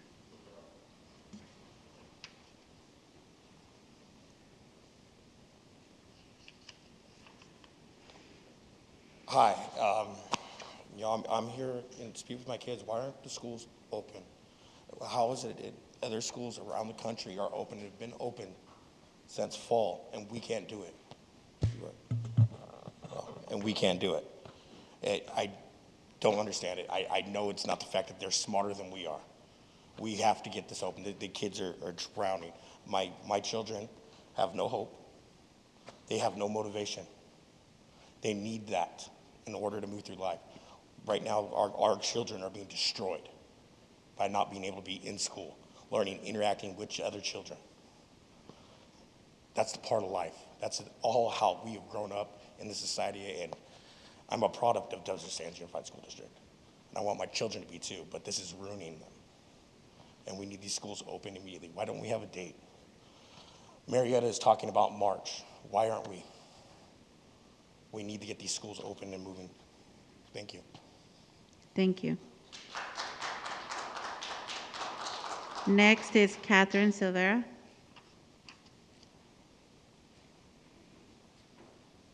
Hello, good afternoon.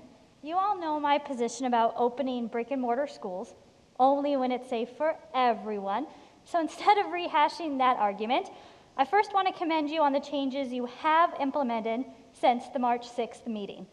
You made mask wearing mandatory across all ages, provided plexi barriers, upgraded filters, setting up testing sites and contact tracing measures. You've made efforts to secure and vaccinate your teachers and staff. And now it appears that we wait. And I'm here to say that it is not the time to be idle, but to look beyond just unlocking those gates. In our immediate future, we will be inundated with students and staff who have experienced a shared trauma of a global pandemic, or the trauma of having lost a grandpa, an abuelita, a tío, an auntie, or a parent, or a friend. It is imperative that this district identify these students and staff members to provide them everything and anything we can. With my very quick research, so numbers could be wrong, the district only has one counselor for every 400 students. This is not enough. This will cause students and staff to fall through the cracks. I have heard from the community and even board members on this board that schools are integral part of our students' mental health. Now, if this is true, it cannot wait. We cannot just expect to unlock those gates and all will be okay. The moment these students and staff enter our campuses, we need to provide that best support that we can. This includes more school counselors, psychologists, interventionists, social workers, support staff, holding our students and teachers up. Now, let's also not forget about the 40%. The teachers and staff who have chosen the option of distance learning. We have put so much time and effort to make in-person learning the best it can be. Our distance learners and those educators deserve the same resources and time. Do not forget about them. It's time to collaborate, see what's working, what's not working, and allocate the resources to this model. These teachers who chose this option are not second class. The students and their families who have chosen this distance learning model did not make the wrong choice. You represent both education models. Show them that. Do not be idle, and let's not forget about these 40%. Now, again, you will also have a guest and teacher shortage. Forces of nature, the public, the workplace, all have forced teachers to leave the profession early, and there's not going to be another teacher or guest teacher like me to fill in behind them. Teacher credentialing rates are far lower than our retirement rate, and pandemic vilification has made this worse. The district needs to come together to improve our teacher retainment and recruitment programs so that we have qualified professionals all throughout our district to give the students what they deserve. Idleness to the human mind is like rust to iron. I refuse to be idle, and so should you. Thank you. Thank you. Next, Nicholas Rose.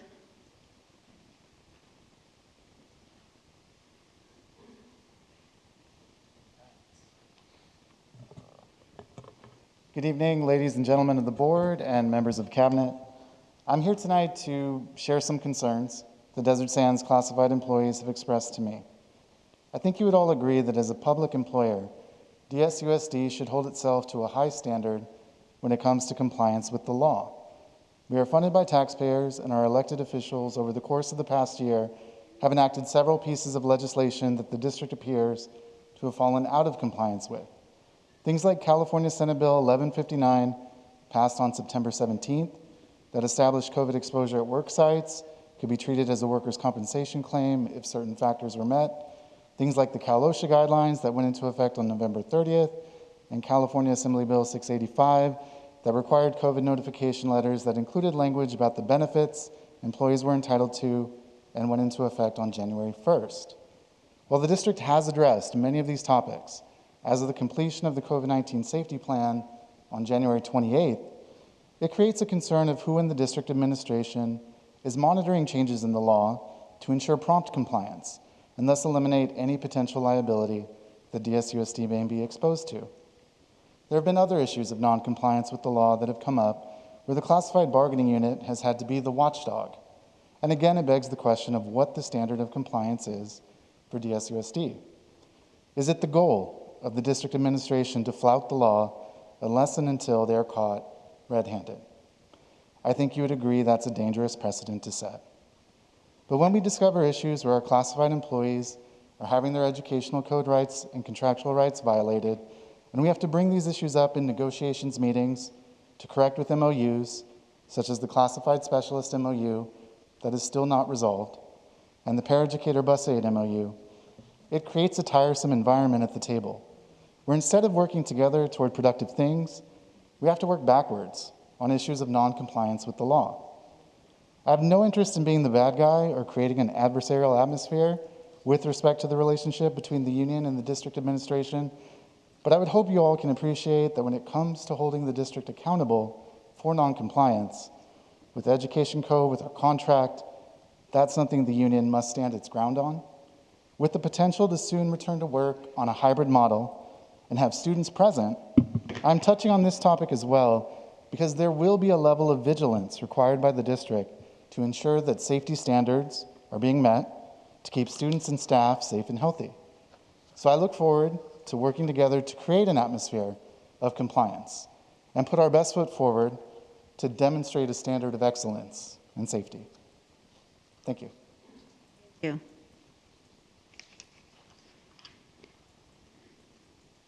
Next is Faustina Sevilla.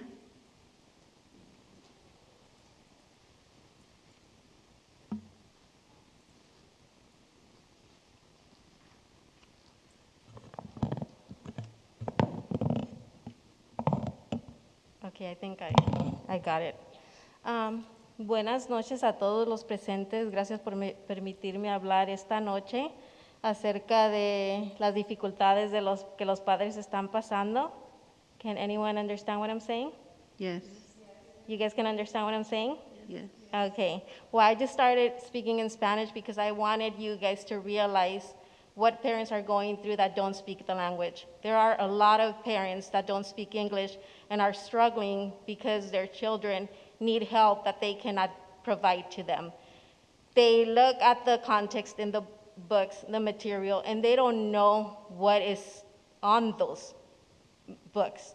They are not able to assist their kids. And for you guys to be here and work so hard on creating plans so that you can get more money, I would love to see you guys work as hard to come up with a solution to bring our kids back.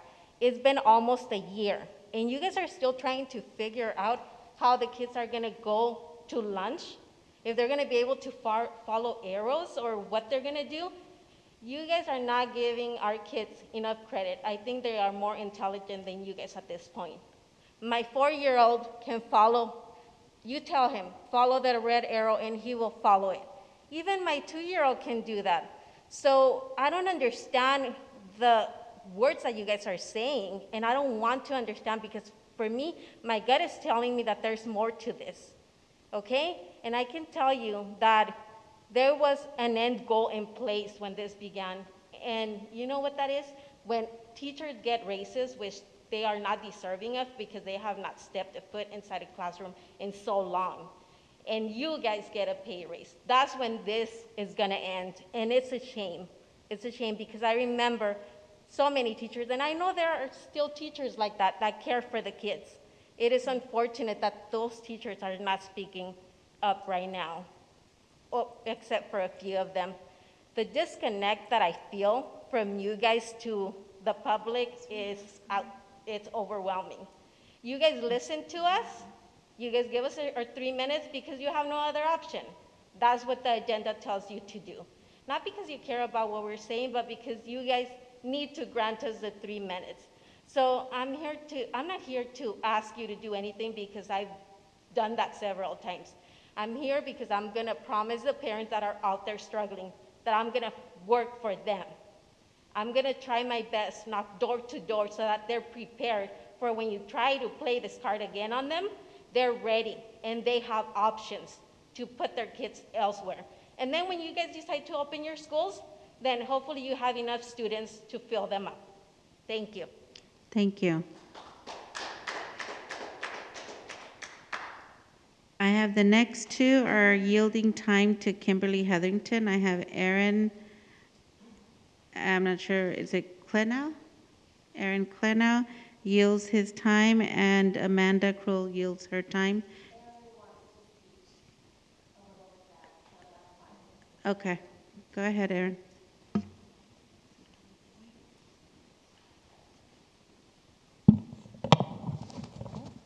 I don't get it. Oh, now I get it.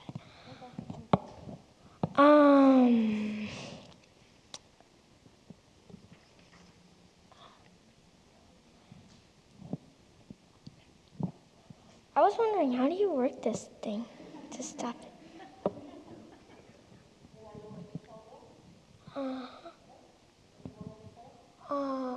I forgot.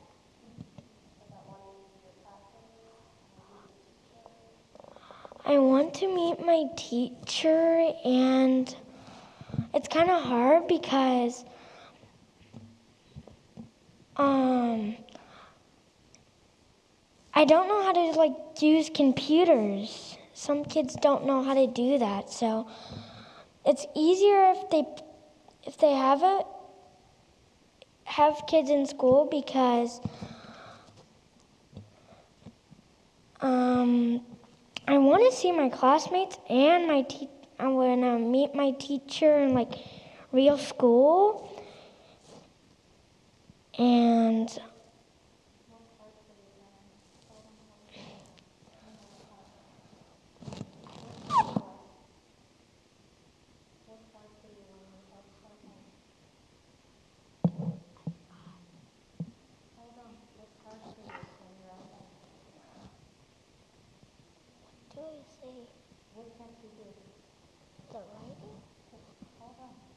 I can't do the typing stuff because I don't.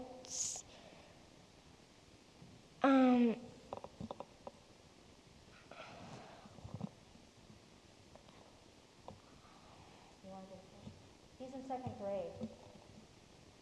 They only just learned how to type last year, barely. And he's in one of the best schools, which is Washington Charter, which I feel is one of the best. But these kids don't know how to type at second grade. So they're sent home with lots of assignments, like seesaw, and expected to dictate or write long assignments. How is a kid who's never learned how to type able to do that? We need better solutions. The kids are willing to learn, they're thriving, they want to get back to class. And we have teachers who, Washington Charter matched them with the teachers that want to go back. He deserves to be with the teachers, and we're also getting him evaluated for IEP services that he's entitled to. He's doing really well in certain areas, but other ones he needs assistance with, and we need to have that teamwork for him, that team that we built for him to be able to help him. Okay, we're going to give the minutes to Kimberly. Thank you. Kimberly Hetherington.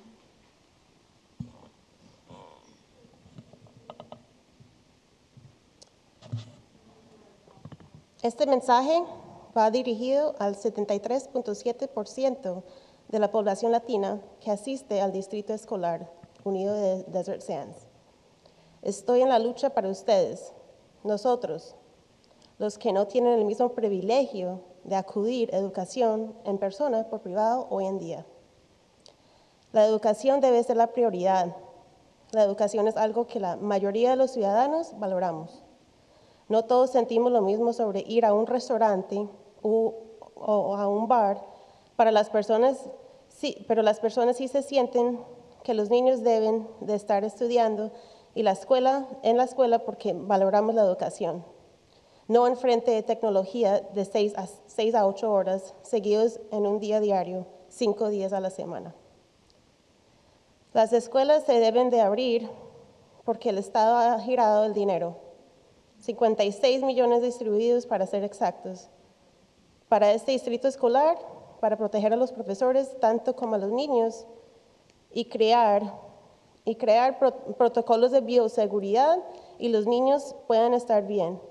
Se están haciendo en todos los estados. Se ha demostrado que los niños son menos propensos al virus, pero de igual forma hay que tener seguridad con ellos. Es una preparación que se hace con los directores del colegio, profesores y por supuesto con sus padres también. Así que a estas alturas los niños ya deberían poder estar yendo a las escuelas. No es un problema nuevo, llevamos 11 meses con esta pandemia y se debe prever que para los niños es importante su educación y su proceso evolutivo para que no se atrasen. Este es un tiempo único, el momento en el que el mundo se convierte en algo distinto a lo que conocíamos, tiempo de los que nacerá una nueva normalidad, porque la que teníamos ya no le funcionaba a nadie. Pero hay que tener mucho cuidado con esta nueva realidad, porque desconocemos a profundidad los daños que esta época generando en nuestros hijos y en nuestras familias también. Hemos podido aprovechar más a nuestros hijos, pero ¿a qué costo? Estamos siendo golpeados por una ola donde nuestros hijos están perdiendo las relaciones interpersonales con sus amigos, donde no tienen ni siquiera la oportunidad de tomar clases de una manera digna, de la forma como cualquier niño debe ser tratados, educando. Estamos en un punto urgente de ayudarles a salir adelante, de cumplir la tarea que como padres tenemos. Hoy hay que detener la locura que están viviendo y devolverles la seguridad de un futuro mejor, donde aprendan por medio de las cosas que viven y no por medio de un computador. Gracias. Now, I'm speaking for the mother that was trying to get the message across and didn't really want to be up here at this podium. She wants to know, what are the teachers afraid of here? Aaron, he misses his friends. He wants to meet his teacher. He wants and needs direly a one-on-one. He needs help. He doesn't know how to type. And not just because he doesn't know how to type, but because he actually has a condition that hasn't been diagnosed. And I've seen his struggle. I've seen it in videos. And, ADHD, sensory processing disorder, he's still being evaluated for autism spectrum disorder. He's at Washington Charter School. And I don't know. Here we go again, because Desert Sands Unified School District is failing our students with special needs like his and my son's. Again, what is it going on with the special education cohorts? Why do we not qualify for more supportive help? Please give us answers and find the educators for our students in these small cohort groups. I haven't been contacted about this still. I got one message today that talks to me about having a behavior specialist give a token reward system to my son. I mean, she hasn't even seen him in person in 11 months. She doesn't know what he's into now. Sonic rings aren't enough anymore. I'm buying $60, $100 Legos left and right. That's a reward system? This is ridiculous. Knowing a plan should have been done in 11 months. Let's have action and make it happen. Training should be done now. You guys talk again. The second or third time I heard you talk about training. Have you really not been trained? States across the map, nationwide. Look at it in every other school that is open nationwide and get your reassurance that they have successfully done this, and therefore we can do this. Accolades, yes, so many accolades to all of my friends back home with kids in Kansas City and in Miami, they're doing this. Let's get our schools open and mitigate where we need to when this happens. If they can do it, and if you can do it at Target, Home Goods, Lowe's, Costco, Walmart, Home Depot, the Westfield, Get Air, I think all of the parks are starting to open too. I mean, come on, I'm sure we can do it too. Follow the arrows and dots. Put them on the floor. I know we talked about this at the beginning of the school year too. All of this is being done at the schools. Don't underestimate our students. Let's get with the plan and open our schools now. Thank you. And that's all of them.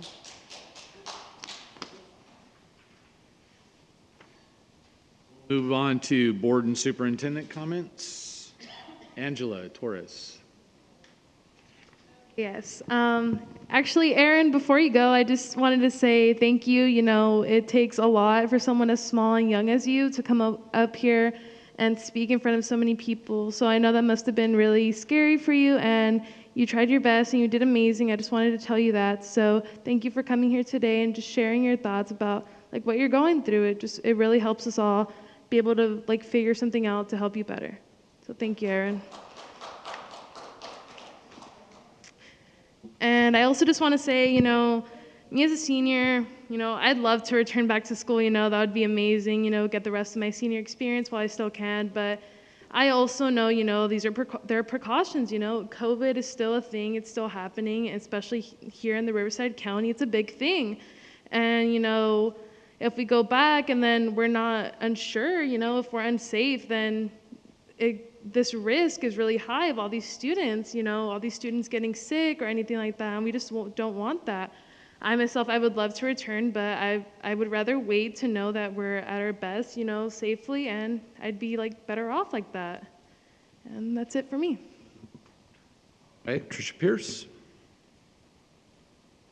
want to thank all the parents and the young student that spoke tonight. I do hear everything that's being said, and I'm very excited to hear our numbers are improving for the health of our county and Southern California so that we can move on and get some of the schools open and I really wish we could get the vaccines available. It just frustrates me nationwide to hear how, you know, we have 600 million ordered, but, you know, we're not getting them in the hands, and that's really would help us a great deal to have those done.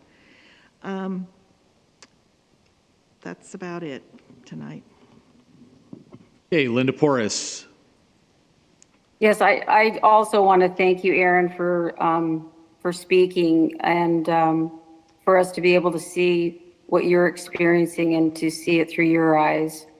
And I really appreciate the parents coming forward and the teachers coming forward to say exactly what you're experiencing. And our hearts go out to you. I mean, I totally understand and I agree with you, and I'm ready for our kids to come back, and we just have to follow the guidelines. That's just the way it is. And we know that there's definitely a light coming. We know that it's happening. And I know it's been a year almost, and we're looking forward to having the kids back in class and the teachers back in class, and we are going to do that as soon as it's safe. And so I really do appreciate everyone coming forward and saying how they feel. Thank you. Wendy Jonathan. Hi, as everybody said, thank you, Erin. If he's still there, he may have gone because I saw his mother and I saw him get up with his mother. But I also wanted to thank all the people that have spoken. I know that you're hearing that there are guidelines, but this is more than guidelines. And I understand people want us to open up today. They wanted us to open up yesterday. We legally cannot. We are a government entity, and unfortunately, the state of California will not let us open up. We are a purple tier. We're not allowed to open up. We have to wait till that 25 percent number is 25 per 100,000. We hit below that, and then we can start doing things. And I know that we've had our superintendent and cabinet say that over and over again. And I understand the frustration, but no schools right now are open in Riverside County that have to abide by these rules. So I understand your concern, and I also heard that somebody mentioned that one of the schools, I think they mentioned Murrieta, is, I believe it was Murrieta, they said will be opening up in March. Well, they're probably saying they anticipate opening up in March. Nobody has a hard date because nobody knows in Riverside County what's going to happen until it happens as far as the numbers are concerned. So I hear what you're saying. I feel very confident about the precautions we've taken and our safety plan. I'm very optimistic that once we get that point, we'll be able to open up. I also want to clarify, I know that the DSTA president mentioned if the students aren't there, they can't learn if they're not there.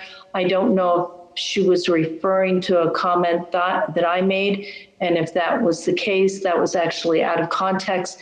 I meant that if they can't be there because their device is not working, then they can't learn anything. And she may very well have been talking about something else, but I know that I used those words when I was reporting out earlier, and it was in response to connectivity that we were discussing when Laura Fisher was giving her report. It was not about distance learning and not learning. It was about literally not being able to connect to your classroom. So thank you again for all your comments. And trust me, we're all I think all of us on the board are former parents, have been involved in education in some form or fashion, either with our children in school or actually have been educators. We hear what you're saying. We understand everybody's concern. We are not taking this lightly. This is just as important to us as it is to you. So please know that we do care. Thank you. Anna Conover. I want to say, Angela, welcome to the board. And I do appreciate your comments. I do appreciate your comments. Thank you. Speaking about the kindness awards that were given, I just wanted to make a comment about something that really just made me smile when I saw it. I was driving and I saw a sign. I think I mentioned that and shared with some people. I saw a sign on a yard, and the sign said, I think it said, "Here lives an awesome teacher that teaches at Jackson." I think it was just recognizing the fact that a teacher that lived in that house was just amazing and was doing their best. I'm not sure who was going around and planting all these signs, but I thought that was kind of cool that the Jackson teachers were being given this nice gesture. So I don't have any other comments. I mean, all we can do is just wait and see what the numbers do in the next couple weeks. I think once it goes below 25, then we have to keep that for a week, 5 consecutive days, and then we'll go from there. And yeah, the way the numbers have been dropping, we'll probably be there sooner rather than later. And that's all. Thank you. Yeah, I don't have any comments, so Mr. Bailey. Angela, welcome to the board, and I also absolutely appreciated, I thought that was classy to give the young man props for his courage to speak, so that says a lot about you. I just want to say I made a last-minute visit out to the cross-country meet, and wow, talk about hope and encouragement just to see students out there engaged, and the cheerleaders and everything, socially distanced. That was awesome. I'm energized. I can't wait to get the kids back, so we're closely monitoring these data. Okay, so that concludes board and superintendent comments, so we'll move on to general function business services.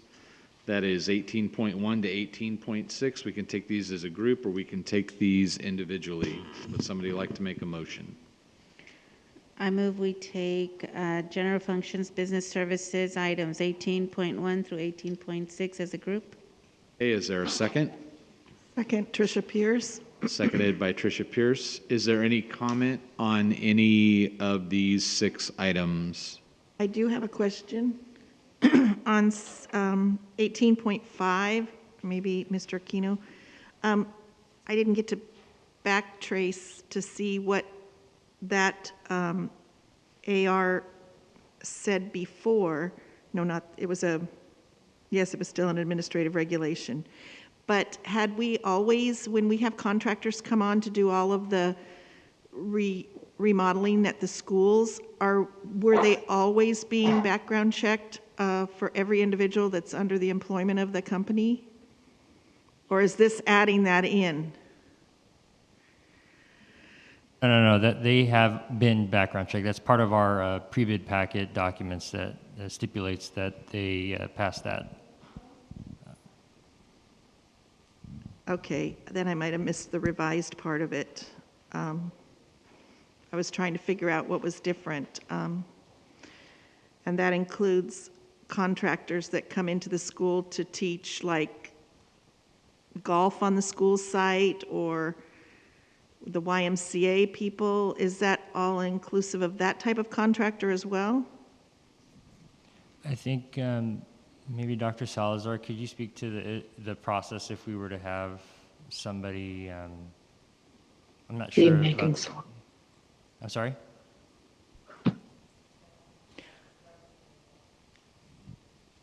As far as Well, most of the independent contractors, which I'm not sure because this is the business services AR, so I can't speak to this particular AR.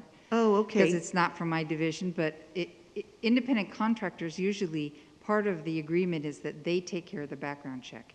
When we have walk-on coaches, they are background checked by us, that type of somebody who's going to be coaching sports at a school. But you're saying the contractors that do anything that involves with students is in a different category than under this business one?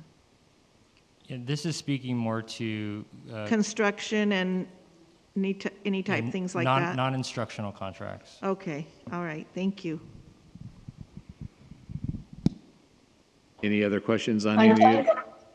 I just wanted to clarify with what Dr. Salazar was saying, is that if they're walk-on coaches, they have to go through that Megan's Law, the whole procedure that is different, I think, than the contractors. The contractors, it's just a different, they aren't in contact with students per se, although they still want to have a background check for the contractors. But as far as the ones I think that Dr. Salazar is talking about would have more contact with children per se, and that's why they would fall under a different category, if I'm correct.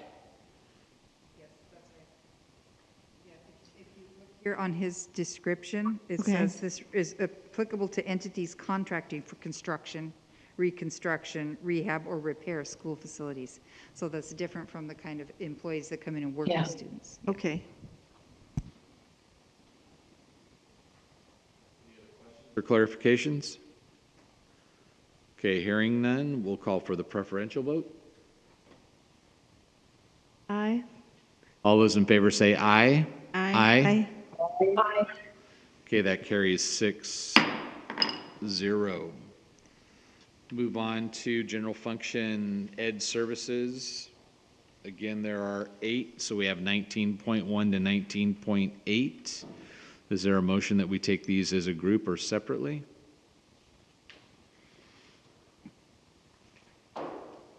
I make a motion to take 19.1 separately, just because it's such a large amount. Okay, is there a second for 19.1? Second. By Anna Conover. Is there any discussion or questions on this item? Trying to clarify if the 1.3 million for that virtual tutoring. It's one-on-one tutoring from what I read, and it's for a 3-year period. The contract amount covers all 3 years So for a we certain number of hours. Yeah, so we have 3 years to expend the hours, and it's actually a 3-pronged approach. So the first service that we're receiving from the company is 24/7 tutoring for all students grade 3 through 12. So that's, they can just contact Feb Tutoring and say, I need homework help, basically, and get help from the company. The second prong approach is we're taking our iReady diagnostic data and we're identifying those students most in need of intensive help. And so they will be contacted as well for more intensive help. And then the third prong approach is to have the tutoring services available during summer school, which we have done annually, so continuing that practice. Okay, so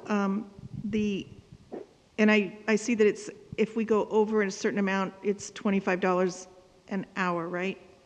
Was that correct? Yes, but we've never gone over the amount. And you have used this company before, forgive me if I don't know this, but no, it's okay. for the summer times? We've used them actually for summer school and for regular school for multiple years. Okay. Yes. All right, thank you. You're welcome. Okay, any other discussion? Okay, on 19.1, preferential vote. Aye. All those in favor say aye. Aye. Aye. Aye. Aye. All those opposed? Okay, 6-0. Okay, 19.2 to 19.8, we could take these as a group or individually. Take education service 19.2 through 19.8 as a group. By Anna Conover, is there a second? Is second Tricia Pierce? Seconded by Tricia Pierce. Any comment on these 7 items? I take it that these computer science design, the biomedical, all these new courses would add to the CTE course offerings, and I was glad to, is that correct? Yes. And then I was glad to see that, you know, the whole course list is being expanded further. I don't really understand what a permanent course versus a provisional course is. Maybe it's It's part of our process for adopting new courses. They have to go through a provisional period of time first before they can be moved forward for permanent status consideration. sort of like a piloting Yeah, period or something? that's a good way of, yeah. Okay, thank you. Discussion or questions? Okay, preferential vote. Aye. All those in favor say aye. Aye. Aye. Aye. Aye. All those opposed? Okay, that carries 6-0, 19.2 to 19.8. Next, general functions, personnel services. We have 2 items. Is there a motion to take these as a group or separately? Take personnel services 20.1 and 20.2 as a group. Anna Conover, is there a second? Aye, Angela Torres. Seconded by Angela Torres. Is there any discussion? Okay, hearing none, preferential vote. Aye. All those in favor say aye. Aye. Aye. All those opposed? Okay, that is 6-0. Moving on to section 21, we have 3 items under general function student support services. Is there a motion to take these together or individually? Make a motion to take general functions 21.1 to 21.3 as a group. By Tricia Pierce. Is there a second? Aye, Angela Torres. Seconded by Angela Torres. Is there any discussion on any of these 3 items? Okay, hearing none, preferential vote. Aye. All those in favor say aye. Aye. Aye. All those opposed? Okay, that carries 6-0.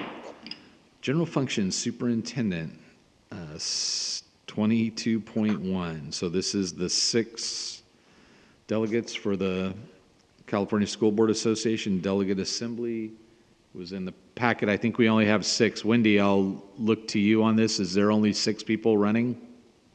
There are 6 openings, but there are 7 people that have put their name in, but I have had them, I've asked Blanche to add the 6 people that we nominated at our last meeting. So the person we will not be nominating or voting for in the election is the representative at Beaumont. But we're getting someone from Banning, and they've had someone at Beaumont Unified for quite a few years, but we haven't had someone at Banning, so I think it's more important that we go there. Okay, so is there a motion that we approve those 6 people designated? So moved, Wendy Jonathan. By Wendy Jonathan, is there a second? Second, Angela Torres. Seconded by Angela Torres. Any discussion on any of these 7 people? Okay. Preferential vote? Aye. All those in favor say aye. Aye. Aye. Aye. Aye. All those opposed? Okay, those 6 people are approved, 6-0. Consent items, student matters, we don't have any. Consent items, business services, there are 11, 24.1 to 24.11. Is there a motion to take these together or as a group or individually? We take business service items 24.1 through 24.11 as a group. By Anna Conover, is there a second? Second, Angela Torres. Seconded by Angela Torres. Is there any discussion on any of these 11 items? Yes, this is Linda Porras. I just would like to say I'm excited to see Keith Bloom do a mural at Dr. Carrion. He does such excellent work, and I'm excited to see that. And also, I think it's pretty cool that there's a crochet club. I almost said croquet. But anyway, it's a crochet club at Desert Ridge, and I think that's pretty neat. My grandmother taught me crochet when I was a kid. So anyway, I just think that's pretty awesome. And you know, it might be fun to have the district give us maybe some pictures of all the murals that Keith has done throughout our district. Because I know he's done quite a few. I agree with Linda. I think that would be interesting. And I see that Carter is on there regarding the renovations, the modernizations. And I know that I've driven by Ford Elementary, and some of these schools I'm driving by and saying, I don't recognize what's going on over here. So it will be exciting to see school open again so we can go and see all the things that, all the investments we've done. Yeah. Okay, any other discussion? Okay, hearing none, preferential vote? Aye. All those in favor say aye. Aye. Aye. All those opposed? Okay, 24.1 to 24.11 carries 6-0. Move on to consent items, ed services, 25.1 to 25.4. Is there a motion to take these individually or as a group? I make a motion to take consent items, ed services 25.1 to 25.4 as a group. Patricia Pierce. Pierce. Is there a second? Second, Angela Torres. Second by Angela Torres. Any discussion on any of these 4 items? I want to say that I loved my boxcars and One-Eye Jack's training when I had it, and I loved using it with kids. I look forward to when they get to sit in their Kagan groups and and get back to that kind of fun activities. Okay, any other discussion?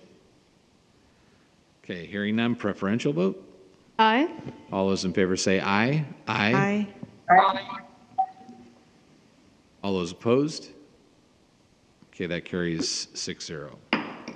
No personnel services consent items. Student support services, we have 6 items, 27.1 to 27.6. So our motion to take these individually or as a group? We take student support services items 27.1 through 27.6 as a group. By Anna Conover. Is there a second? Second, Angela Torres. Seconded by Angela Torres. Any discussion on any of these 6 items? Okay, hearing none. Preferential vote? Aye. All those in favor say aye. Aye. Aye. Aye. Opposed? Okay, that carries 6-0.